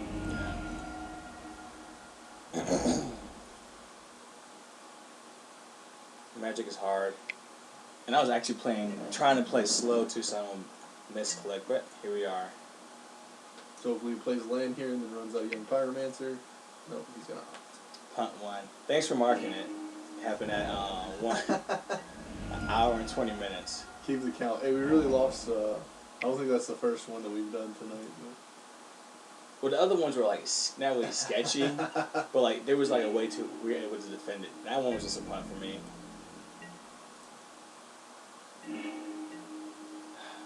So I guess we just play that and just wait. I guess. I mean, there's no reason to not play Narcomoeba. It's not like we have anything else that we're doing. Yeah, you're right. Unless I get a green source. Yeah, so that we can cast this Driven to Despair eventually. So hopefully this ends up working out. So you grab Overgrown Tomb. Play that Narcomoeba. So next turn we'll be able to start hard casting a couple Prized Amalgams, which surprisingly enough gets there sometimes. Let's see. Oh. I don't know if you want to talk about the... Oh, that hurts so bad. Super hard for our deck to deal with this. We don't have any actual blue sources or any actual green sources.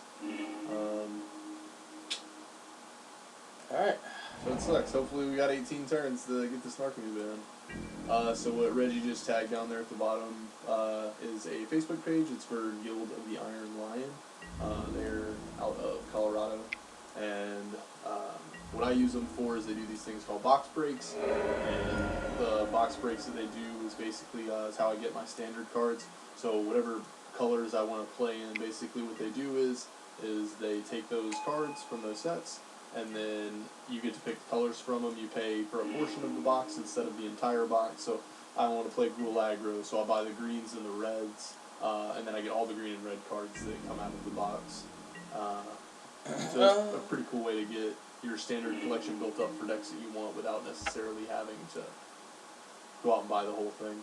Yeah, so I just conceded because, yeah. So now we know opponent's playing Blood Moons.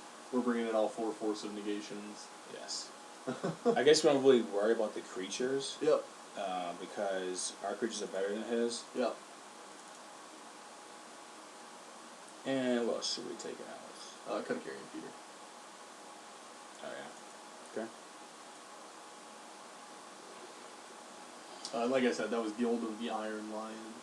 You can find them in that link on Facebook. Let's see. Yes, we will. That is terrible. Bad hand, not keep. Mulligan. I like it. I like it too. Keep. So unless our opponent has the Bolt, which we're not going to play into. Do we want the lands? No, you're a Creeping Chill. Oh. See? The automatic decision. So that's why he's here, so I don't play. So we're going to play a Watery Grave tap turn 1. Watery Grave tap? Yes. Okay. So because they don't have hand disruption, but they do have ways to interact with the creature. So if they have a Lightning Bolt in hand, if we play a Crab on 1, then they just bolt it. If we just run out the Watery Grave here, then we tap the Watery Grave, we play the Hedron Crab, and then we get our mill from our fetches. The salt is real. Alright, so opponent went Delver, and then we went Fetch Land, so it's looking good.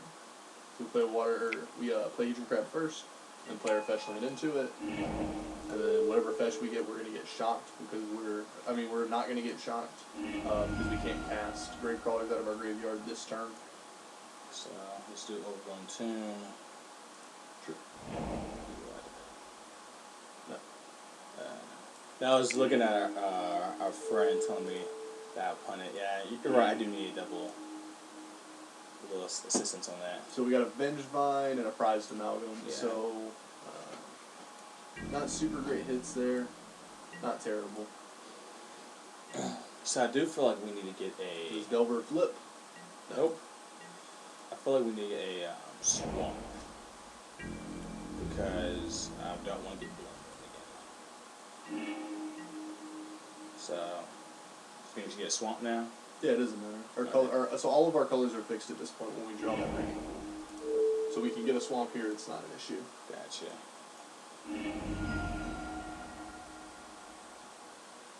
So we'll just go grab that basic swamp. Just not mess up. Start ourselves again. Did I get anything? Another Vengevine. Another Vengevine. Another Gravecrawler. And a Carrion Feeder. Okay, so we're going to play the Prized Amalgam out here. Yeah. So that we can trigger our Gravecrawlers next turn.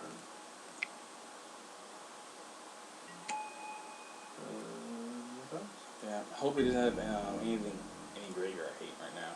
Because that would suck. Does he flip it? So he has to do something to our graveyard right He now. did flip it.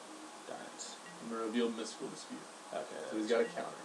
That is really bothersome right here. Unless he has a blood moon.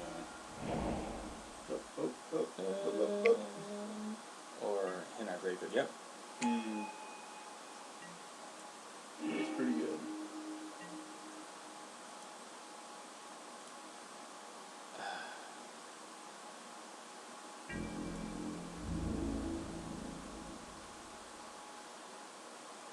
He's gonna hold that back. And we can't search our libraries. Correct. That sucks. How many Vengevines did we lose? We lost two. Okay. Hopefully we can draw one. That'd be great. So, darn it. Hold on, we could try to mill. Yeah, so I'd say that we go for the mill. We'll be able to cast at least one creature this turn. Yeah, so we mill ourselves. Creeping Chill, Narcomoeba. Okay, so this is actually really good. So Narcomoeba is going to come back, and we're going to get back that Prized Amalgam. And Creeping Chill is going to go off. Yep.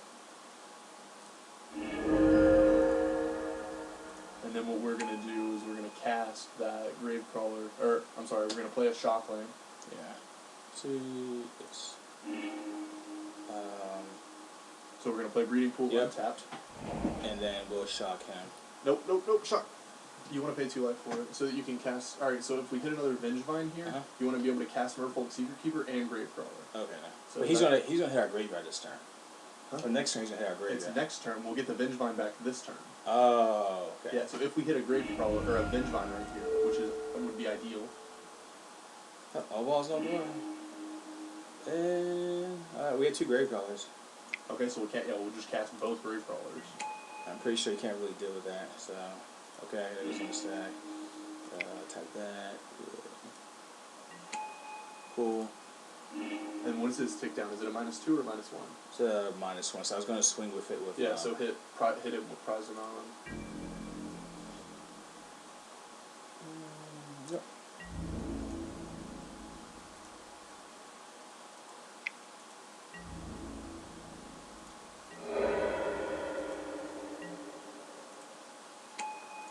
Might should have just hit him. Well, this way we can actually fetch.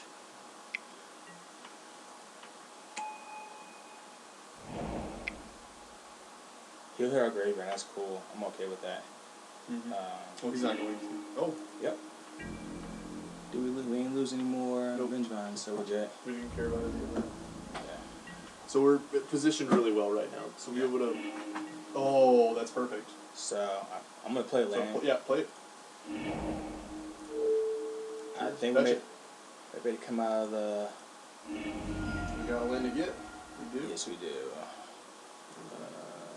Watery Grave. Watery Grave on that. No shock. Shock. Shock it. We're going to draw a bunch of cards this turn. Yeah, okay. So first mill. Narcomoeba. Yes. Second mill. Creeping Chill. Yeah. Yes. So, alright, so we're going to empty their hand and we're going to draw a bunch of cards right here. So, we're going to cast Driven and Despair.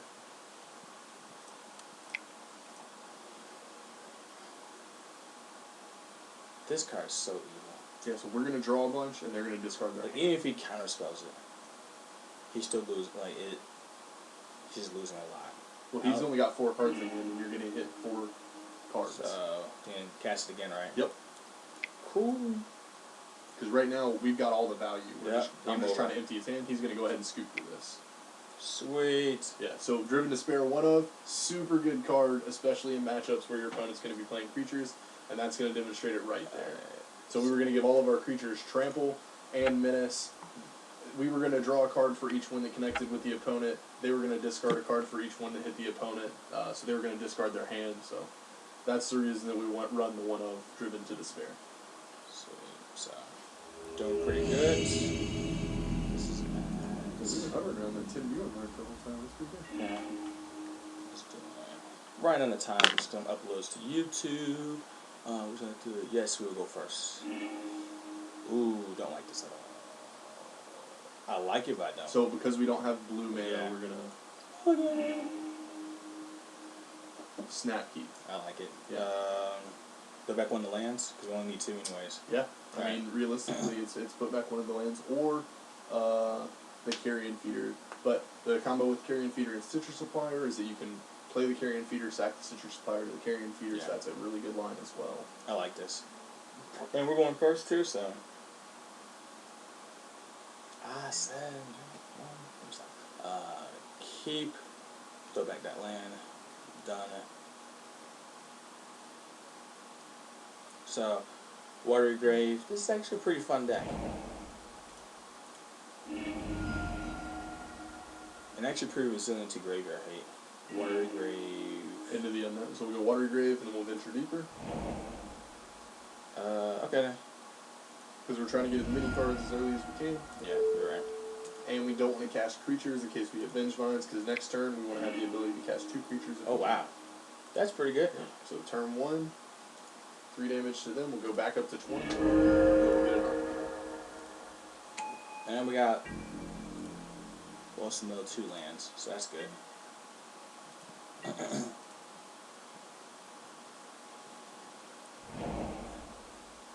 What is this?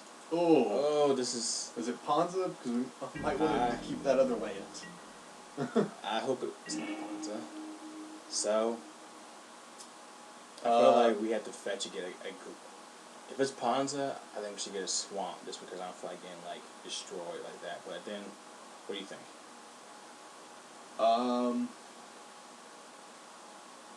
I mean, yeah, that's not a bad choice. The only risk is if we ever need green. Yeah. But we should be good. I mean, I can get this just based off what they're showing us. Yeah. No, he tapped it for white. Okay, I'll get. Yeah, I was just stick with Swamp. No, wait, oh, okay. Yeah, Gloves target us. Did we get anything? No, we hit all lands, dude. Didn't get Oh my nothing. gosh. That's alright, we got other gloves for next turn.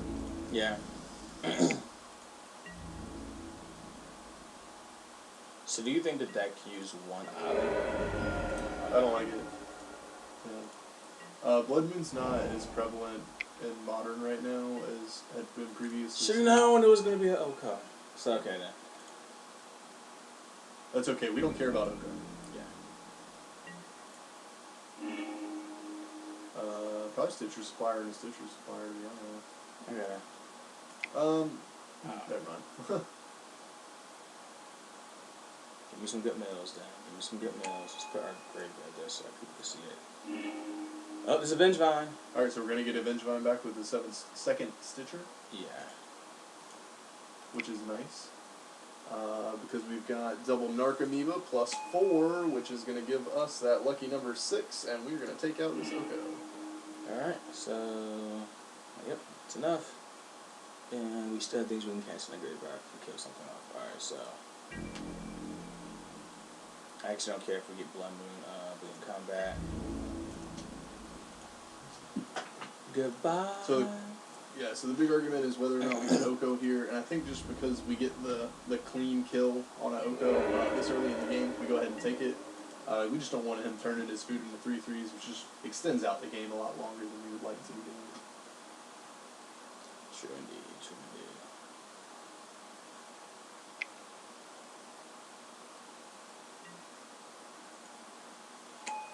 Willing Oracle? Sweet. Yeah. Not worried about that too, man. Blooded Strain, cool. Hopefully we draw a land here, which would be the perfect draw. Yeah, draw land, glimpse. Oh, still gotta wait for it. Yeah. I see these lands at Pioneer a lot now.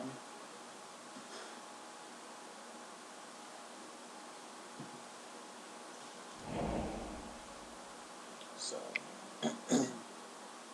put in whenever a creature. Soulherder. Yeah, whenever a creature is exiled from the battlefield for one time. Again, okay, you may exile another creature. Okay. Yeah, so he's gonna flicker this Coiling Oracle for value to get him extra draws, and then he's gonna get +1/+1. So his Soulherder is gonna continuously get bigger. Yeah. Because of that. So he gets extra draws and he gets the pump his Soulherder, which is pretty good. I think this deck's really sweet. It's definitely not played super often, not the most competitive, but it is definitely a interesting deck. Okay, so we can either mill ourselves to get more stuff. I feel like we should mill ourselves. Yeah. It's not a bad choice. I don't think he's not playing counter spells, so get anything good. The 2 more Vengevines, a Narcomoeba, and a Creeping Chill. Yep. Also a Prized Amalgam that's going to come back off of this Narcomoeba, which is pretty good. Misclick. Yes. Yes. Yep. Alright, cool. We can just swing out. Yeah. Do you have anything that we can cast? Oh, don't get to. Almost misclick and killed us. Swing all out. Because we don't care if our opponent kills our things. So I don't think he could really kill one of these two right here. Which would be sweet. Yeah. If he trades with the Vengevine with either of his 2 creatures, I'm fine with that. If he doesn't, it doesn't matter. The only way for us to potentially... actually, never mind. If you want to know what the deck we're playing, that's the list right there. Blocking that, he's not going to kill that off. Cool. So we're fine with it. Yeah. So opponent goes to 8. We've got him on a clock. He's got a couple cards in hand. We're going to get back both of those Vengevines. Yeah. Because we're going to cast that Carrion Feeder that we have, and we're going to cast the Gravecrawler in the graveyard, which is going to put those 2 Vengevines back on. But even if he has a board right, this game is over. Which I don't think he will. Okay, that doesn't matter. Yeah. Literally don't care. He has to have graveyard hate to stop this right now, so... So for Christmas, I'm definitely buying me a mic stand. We've been bumping right around 10 viewers though. Yeah. Hey, everybody watching, thanks for watching. Yeah, we really appreciate you guys coming out. Come on, you can't win this. Give it up. You guys should comment so that we're not talking to ourselves the whole time. No, it's okay if you talk to ourselves. I'm just happy you're here. Alright, so he plays another Soulherder. He's going to get a couple bounces. I don't think he's really going anywhere. He's going to have 2 blockers. We've got way more damage than he's going to be able to deal with his 7 life. So it looks like we're gonna win this one with Carrion Feeder, Gravecrawler, Vengevine combo. Yeah, so this right here was Soulherder. Yep. I mean, I assume he can get a Path to Exile to answer one of the Vengevines. Even if one of the Vengevines gets answered, I think it's still close. Nah, I think we're gonna run over now.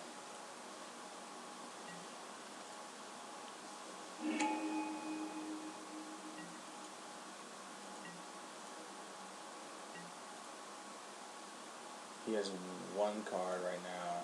I mean, 1 land. So we'll just drop this guy. Did you play Carrion Feeder? So here's the question: if you really want to play the hurt, you can sacrifice both of your Stitcher Suppliers right now to run the gamble on what you put in the graveyard, aka another Vengevines or Creeping Chills or whatever. Yeah. Because 1 Creeping Chill is worth more than 2 Stitcher Suppliers. So, sure. And damage. So we got a Narcomoeba, Prized Amalgam. So, oh.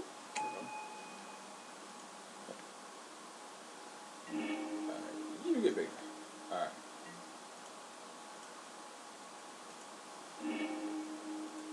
Alright, so... Creeping Chill. Creeping Chill. Cool.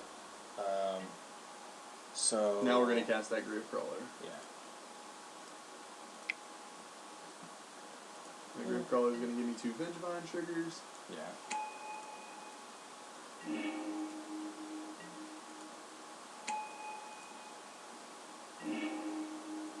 There's a right creature that like I think gives Unearth and gives everything haste and +1/+0 for 1 turn. You think it'll be good in this deck? I think that we're already splashing for green. Okay. Because we don't really run green though. Vengevine's a great card, and that's the reason we're running it. But we can almost not run any green cards at all. Gotcha. With the way the deck is designed. Going for the Gusto. Yep. So blocks all the Vengevines, takes 3, 4, 5. Looks Yep. like he's dead. Yeah. Again, sideboard. So I know I played against Soulherder before. What should we bring in? Honestly, I've never played against Soulherder either, but Soulherder looks like Fatal Push is going to be a good option so that we can kill the Soulherders. How much does Soulherder cost again? I believe Soulherder was 3 mana. Yeah, where do my pushes go? Back over here. Yeah, Soulherder is 1, a blue, and a white. Okay. I mean, we have enough things dying. So. Yeah, and we're fetching, and you know, stuff's leaving the battlefield quite often. Yeah, so I think we're good on that. So what did we take out? We need to take out 2 cards. Gurmag Anglers are almost always my first cards to come out. Okay. Because this is a creature-based matchup, I'd like to leave in Verdant to Despair, so I'd probably just sit at 61, cutting the... So the only thing I'm worried about in this matchup is Rest in Peace. Yeah, that is a good option. So we are playing a white deck. If they're running Rest in Peace, it is very good versus us. So I like to bring in Assassin's Trophies anytime I'm playing a white deck. And I would probably cut the Carrion Feeders and a Narcomoeba if I was going to go that route. Yeah. Yeah, we're tracking its 3 converted costs. We were talking about that. The deck runs so many fetches, and we've constantly got creatures dying, you know, going in and out of the graveyards. We've constantly got Revolt triggered, so we should be good on our Fatal Pushes to be able to get stuff. But, I mean, just because of that, I don't think he can answer it. Yeah. There's a small delay, so, like, even though we say it, that's the reason why. But, think we should keep it? Yeah, I think this is a decent hand. So, should I keep and then just play this? No, keep, play that, yeah. Alright. Yeah, keep Fetch Shot. Well, he's on the draw, or we're on the draw. Yeah.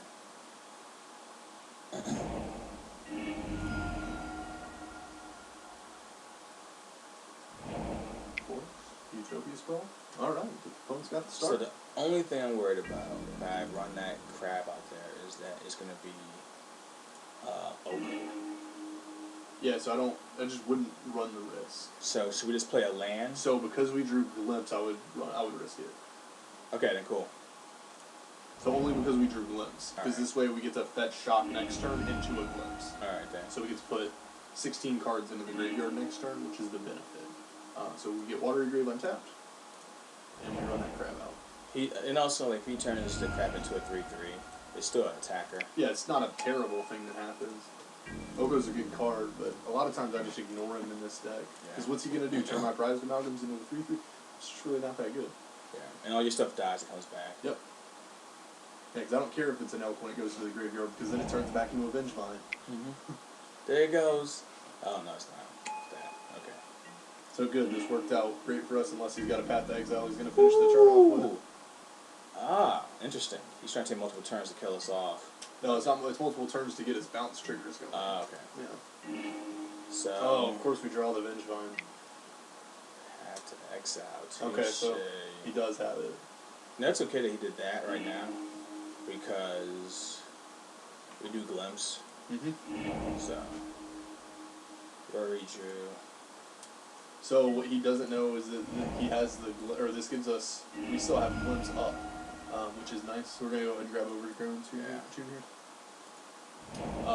We do have the Glimpse up now, and then what him giving us the extra mana does is it allows us to Prized Amalgam and Gravecrawler next turn from hand. So if we hit Vengevines on our Glimpse here, which we did hit one, Then that's going to come out of the graveyard next turn, and we're going to get a Prized Amalgam trigger next turn.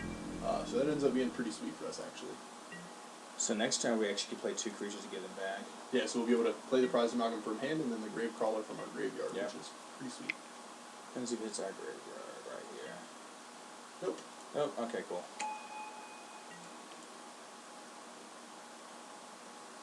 Decisions. So that's one of the cards that's going to fit. Oh, it does affect. Get in for 1. I can dig it. So he's baiting us right now with his Ice Fang by leaving it up. So the fetch up, then he can turn it into having Death Touch. It's 1. Nope. I would have cast the. This one. Cast the prize, or play the land. Cast the Prized Amalgam. Okay, then. Because that way you're getting more power on board. You know what I'm saying? You're right. And then we want this to trade with one of his things. So if he gives his Ice Fang Quaddle Death Touch, then we can end up trading. If he trades our Prized Amalgam with it, it goes back to the graveyard, and then we can, start this loop up. Gotcha. Cool, yeah, because this will come back. Yeah, you're right. That's why I bring you here. Yeah, and then so he's going to try and trade you right now with this Vengevine. But it's fine because you left both Gravecrawlers in the graveyard, so you'll be able to get those back. So he's going to fetch out a Snowland, and then he's going to trade you with this Ice Fang. Yeah. Or he may not. He has enough mana to do this one time. But man, he's not really set up either. Yeah, he's not doing anything with it if he does. So, realistically, I think that he's just going to trade you. Yeah. So next turn, if he does, so he goes and gets the snow, he's going to trade you. So next turn's really sweet, right? So because we've positioned ourselves in the way that we have, we get all these Prized Amalgam triggers. And then next turn, because we have our double green sources, we're going to be able to cast Vengevine and a Gravecrawler out of the graveyard to get another Vengevine back, and then we're going to be able to swing with both Vengevines and all of the Prized Amalgams that we have, so we're in a really good position right here. So he plays the Soulherder, which means he doesn't have enough mana to cast the Time Warp this turn, which is sweet, which means we're probably going to close it out really quick. Yeah, that was one of the plays that Trophy and actually liked that play, but in this deck, and something that I've learned from him, that their goals is to be extremely aggressive constantly. So trophying the forest has somewhat of a benefit, but it doesn't really give you like a ton of value at this point.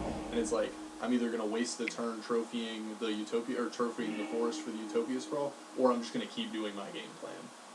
And I think that that's more important. So, what is it? Doesn't matter? It doesn't. As long as it's... So we'll cast that Vengevine. Kind of find me counterspells to this one. But this is the reason that you cast the Vengevine first, and you cast the Gravecrawler from your graveyard. And then your opponent's just so outvalued at this point that, Deck is so dumb.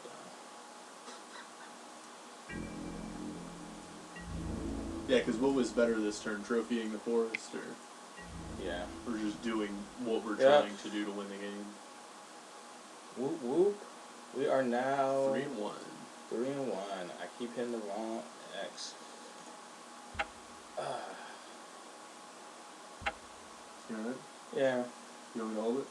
I would love you to hold this thing. Been holding it for almost 2 hours.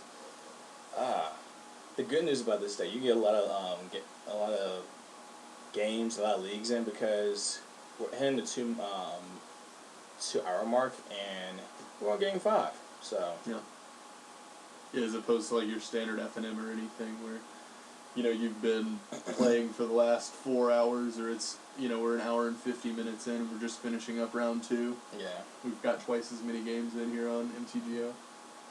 So what do you think about no Planeswalker points? So I thought that it was very interesting. So I started my competitive grind for points this year a little bit earlier, and it definitely takes a big chunk off of the amount of competitions that you're actually trying to attend, just because you're grinding points.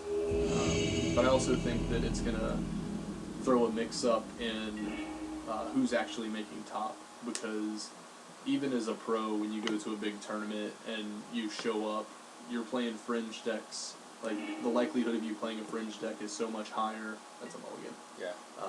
In the first couple rounds, and then, you know, they're getting these 3-round buys. Mulligan.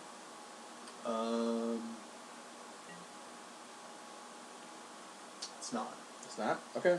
Keep? Yeah, I'd say keep. Put Alright. Creeping Chill back. But anyways, so the pros are going to have a lot harder time, I think, getting to those top seats because they have to play Fringe decks. And when you're a pro, you're playing meta all the time because you start in round 4 because you've gotten 3 buys and all of the, like, janky stuff has already kind of been moved out of the way and you know, dealt with by that point in the tournament. You know, if it's a good deck, aka what's in the meta, it's probably doing well, and that's what you're going to play against. By changing the dynamic of it and not giving them those buys, I think that it's going to be a lot more people, different people in those tops in tournaments. Yeah, I think it's a gift and a curse. What do you say? Thank the Lord. I think the Lord buys aren't a thing anymore. I think it's a gift and a curse. Because I know a lot of people who grind points play, like, Magic assist deck. So this is fine. Yeah. So I'm not worried about it, because the Prowess deck, like, I'm going to force you to trade your creatures with my creatures, and then my creatures are going to come back. Yeah. So I think we play this land. Yeah, drawing that land was really good, too. Play this and then Glimpse. Yep, Swamp Glimpse. But yeah, I think it kind of hurts the local stores, in my opinion. Just because a lot of the grinders I know that would be are not going to be grinding as much at local stores. Yeah, I mean, you're right. But, I mean, we'll see. You got a Vengevine in the graveyard? No, we don't. Down at the bottom? Oh, yes we do. Oh, it's 2 Vengevines in the graveyard, okay. So, okay, then do we ever need a Gravecrawler? So we can go Prized Amalgam into Gravecrawler next turn, and then we're going to get double Vengevine. Well, the problem is that we don't only... Oh, we're going to be short a mana, that's my No, we'll play if... There's a Glimpse... Nope, the Prized Amalgam comes back into play, so next turn... yeah, that's... We'll cast a Narcomoeba in the Gravecrawler. Yep. Or a Merfolk Secretkeeper, so those guys just sit over there in exile, and they get forgot about a lot. But you gotta remember that you can cast that as a creature to trigger your Vengevines, which comes into play a lot more often than you would think. So if the opponent's smart right here, and he has a burn spell in hand, he's gonna bolt the Prized Amalgam, which is the smartest play that he can do at this point. I think I should let this go. I should have this trade. It's not a trade, it's a 1-2. 1-2, you're right. So ideally he goes face. Yeah, I just let it go. So it's on a Lightning Bolt here, Lightning Bolt to face up. Okay, so he doesn't have a 1 mana burn spell. He's going to light up the stage. He's trying to maximize, I think he knows what's it. So he's going to get blown out right here because of it. Ooh, so I'll let you answer that then now. I feel like, in reality, that Wizards of the Coast wants to move away from paper Magic. I feel like organized play has been periodically moving towards online play. I think the Magic Fests prove this. Mythic Champions prove this. There's been a lot lower turnout, a lot less coverage of paper Magic over the last couple years. And I think that it's really disappointing because there's a lot of people that, you know, this is their outlet where they get to go and, you know, interact with people. This might be the only time during the week where they go out and actually interact with people. And I think that it's discouraging that paper Magic is being drawn in that direction. But that's what I really think is that we're going to go to a lot more online play and a lot less paper Magic. For me, so I can't fault them. It's a business, and they're trying to make money. And it's easier to make code than to keep printing paper. And a lot of things that we run into, like even I have ran into like counterfeits. People make counterfeit in the paper. It's easy, like I'm just keep duplicating code. Like I'm copying and pasting code constantly. Where paper Magic, I had to print things to people to sell them. What is it? Yeah. Cas Pajama's agreeing with you. Yeah. The margins are much better in code than they are in paper. Can you kill us? No, you can't. No. And you're going to block his Kiln Fiend with your Oh, okay. I mean, it's okay. It's 4... Yeah, Yep. So he's going to waste it. That's fine. Nah, 7. He may be able to do it. 7. No, he can't. No, okay, you're right.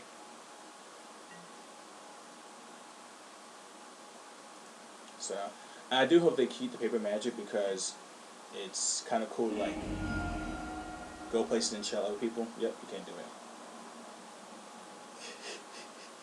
Yeah, so just I'll talk about it here. I went to a PTQ that I was competing at. I think it was at a GP.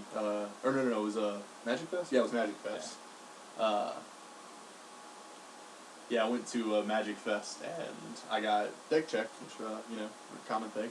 And the judges told me that the Verdant Catacombs that I had been playing with for probably, I think I bought the deck that they came in around Theros, and they came out of an Infect deck. They were just my off-green fetches, but yeah, they told me that they were counterfeit. So I had to run to a vendor, and I dropped $200 on a playset of Verdant Catacombs, like right there on the spot. So that's what Cat's Pajamas is talking about. Yeah, I actually ran into something like that too. I think this is definitely keep. Yes, we get a Watery Grave, Stitch Supplier. Yeah, it was Richmond. Yeah. I actually bought 2 Force of Negations that were counterfeit. Not Force of Negations. Force of Wills. Force of Wills, but the good thing about it was when I actually oh no, that's not what he was writing. When I brought them, the guy messed up with tracking, so I didn't get them on time. So I contacted the guy like, "Hey, where's my stuff at?" He didn't respond, and then I got my money back, and then I got the cards. But I guess the joke's on me because the cards were fake. Oh, so nope. I feel like it's gonna die off. What? This is alright. Okay. Yeah, he's gonna try and swing. So, I see. Okay, I see what you're doing. Yeah. So at least we're forcing them to to put more cards in your graveyard. Yeah, and creeping kill sweep. Free Lightning Helix always good against the Prowess burn deck. And we got a Gravecrawler in the graveyard, which is going to give us a little bit of fuel later in the game. Because I think this would be a really good turn, like Crab. Sweet. Yeah, we're going to block. He knows we're going to block. Oh, perfect. Yeah, he's running out of stuff, so. Alright, cool. Block. Like, he has to come at me, bro. Alright, cool. So there's a lot of these we can do right now. So you play Crab. Yeah, play Crab. Play Fetch. Fetch. And then we can... Fetch shot. Yep. Oh, this happens so much. Just get a... You have to get blue. Yep.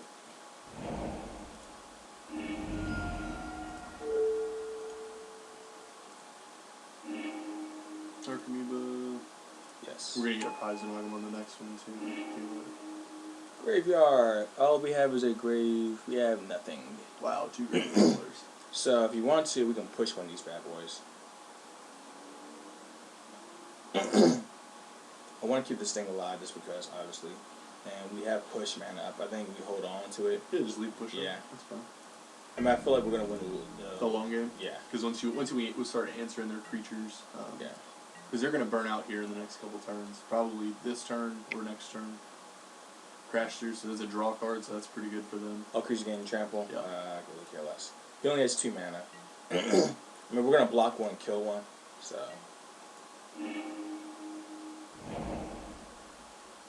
So, still only 3 cards in his hand. War Nutrition. Yeah, so we'll push Soulscar Mage, because Soulscar Mage gives the ability to put negative counters. Yep. And at this point in the game, it's the exact same. Oh no, so I, like being on the Army team, that's like the big thing for us. This is a recruiting tool for the Army. I am definitely going to still be in attendance, still talking to guys, you know, encouraging guys to go out and play Paper Magic, because the interaction with people is why I really play the game. I don't mind playing digital, but I do like much more enjoy playing actual Magic with people. Oh man, yeah, what a turn! Yeah. So the opponent messed up there. So he should have bolted the Narcomoeba. Yeah. Oh, I guess not, because it's got trample. I guess I see what he's doing. So I play both of these then. Yeah, you're gonna have to. Yeah. So, nope. You can't put okay. Alright. Yeah. So, let's see. Creeping Chill. Yep. Narcomoeba, that's good if you got an extra blocker. Yeah. So what this does is it lets you... We play a land tapped, so we can mill. See if we can get another Creeping Chill. Yeah. But hold on, what are they saying? Alright, so I'm gonna play the land untapped. Well, actually, you can get you're getting the Vengevine back this turn. So I could play this land, fetch for us. Fetch for a basic swamp? Yeah. So we get more. Yeah, because 2 is 0, or Yeah. 2 is 3 is, 1 is the same number. Yeah. What are they saying in the chat?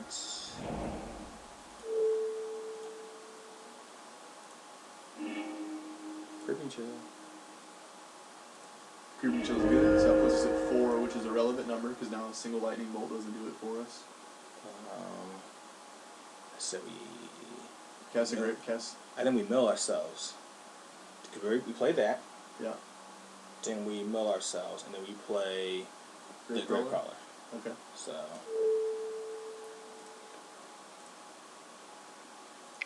Okay, that didn't really do anything for us. And then... Cast Gravecrawler? Gravecrawler. Which casts Vengevine? Yeah. Which triggers Prized Amalgams? So should we? I feel like we should hold on. I feel like this turn we don't swing with it. Yeah. But what is it? So with all that being said, I'm still gonna go do organized play because I like the experience of going to tournaments, and also it's my break from the military. So I'm still gonna go. I mean, obviously he's still gonna go, and also another thing, like, you get to see places you never get to see. So,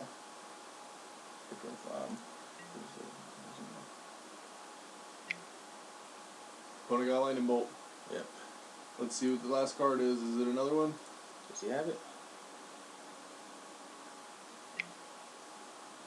Oh. Yeah. Yep, sometimes it be like that. Yep. Cool. Yeah, so that's what we could really do there. Yep. Get the sideboard. Yeah, so we would have won the game the following turn. So I mean, I think this is still good to keep. I like pushes. Yeah, pushes are good, for sure. Let's see, mini.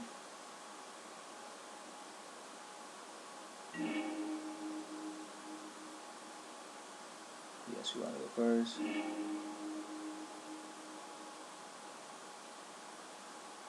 I like it. No, yeah, I just next to Creeping Chills. Mulligan. 2 Creeping Chills and a Vengevine. That'd be cool. Yeah.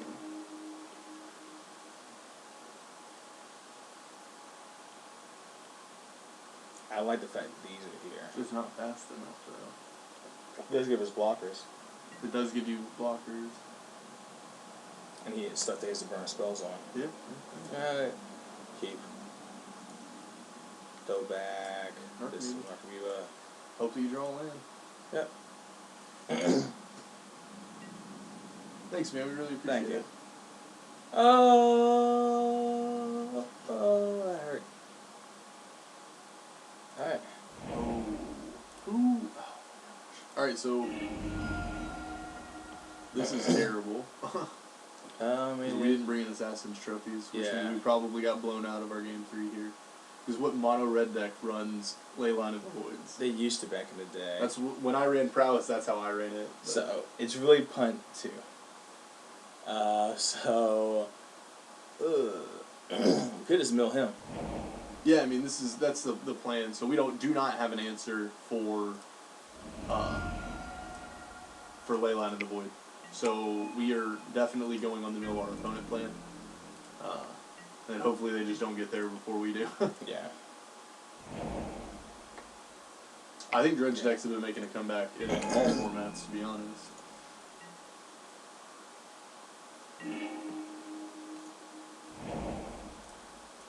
Guess let's put 2 blockers then.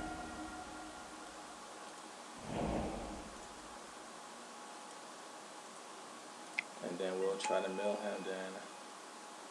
That sucks. What did we lose? Absolutely nothing. What does that say? Oh, they're just talking about dredge decks becoming popular in the meta. Okay, yeah. That's why more people are running Leylines again. Just check. Okay, we didn't lose anything. We didn't Swing. combat.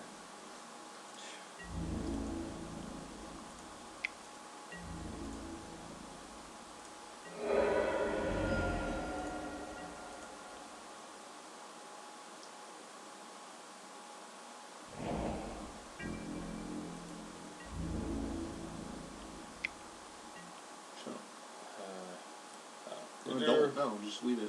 Just let it. Yeah. I think we're just racing now. Yeah. I don't think he has anything either. Fireball? Okay. That sucks. Yep.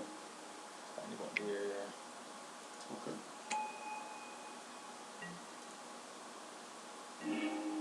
Well.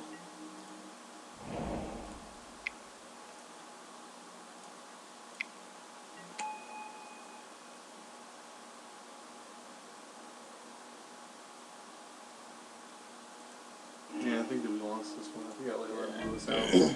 It did. I really was not expecting to have to bring in Assassin's Trophies. Yeah. I think I just want to concede it. Well, I mean, it depends. It's the last. Yeah, it's the last hurrah, so yeah. We're going to ride it on out. Crash Drew's a solid draw.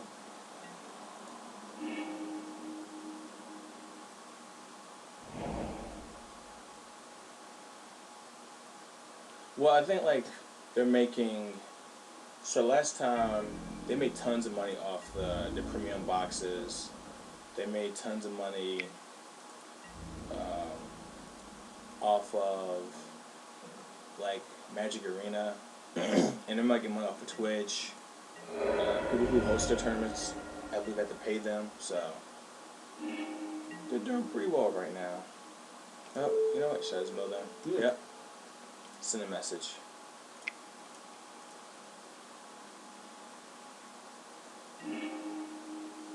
All we did was get rid of land. And I missed out. It doesn't matter now. Oh well. I'm pretty sure he has a lightning bolt. But I don't care.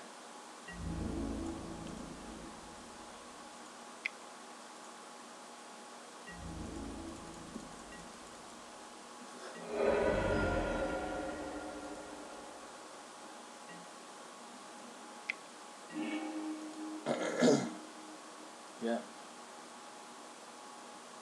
So this is basically game. He needs 2 spells. No, not bad. He needs a lightning bolt. And a way to kill them. Yeah.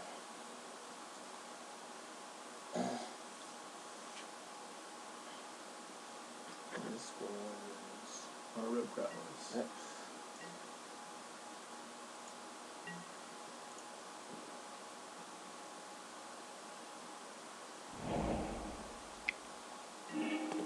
Oh, we didn't have it. Big very chat like it. It's fine. Fatal push would be funny right here too. Do we know any fatal pushes? No, we haven't. Yeah, one. Oh, okay.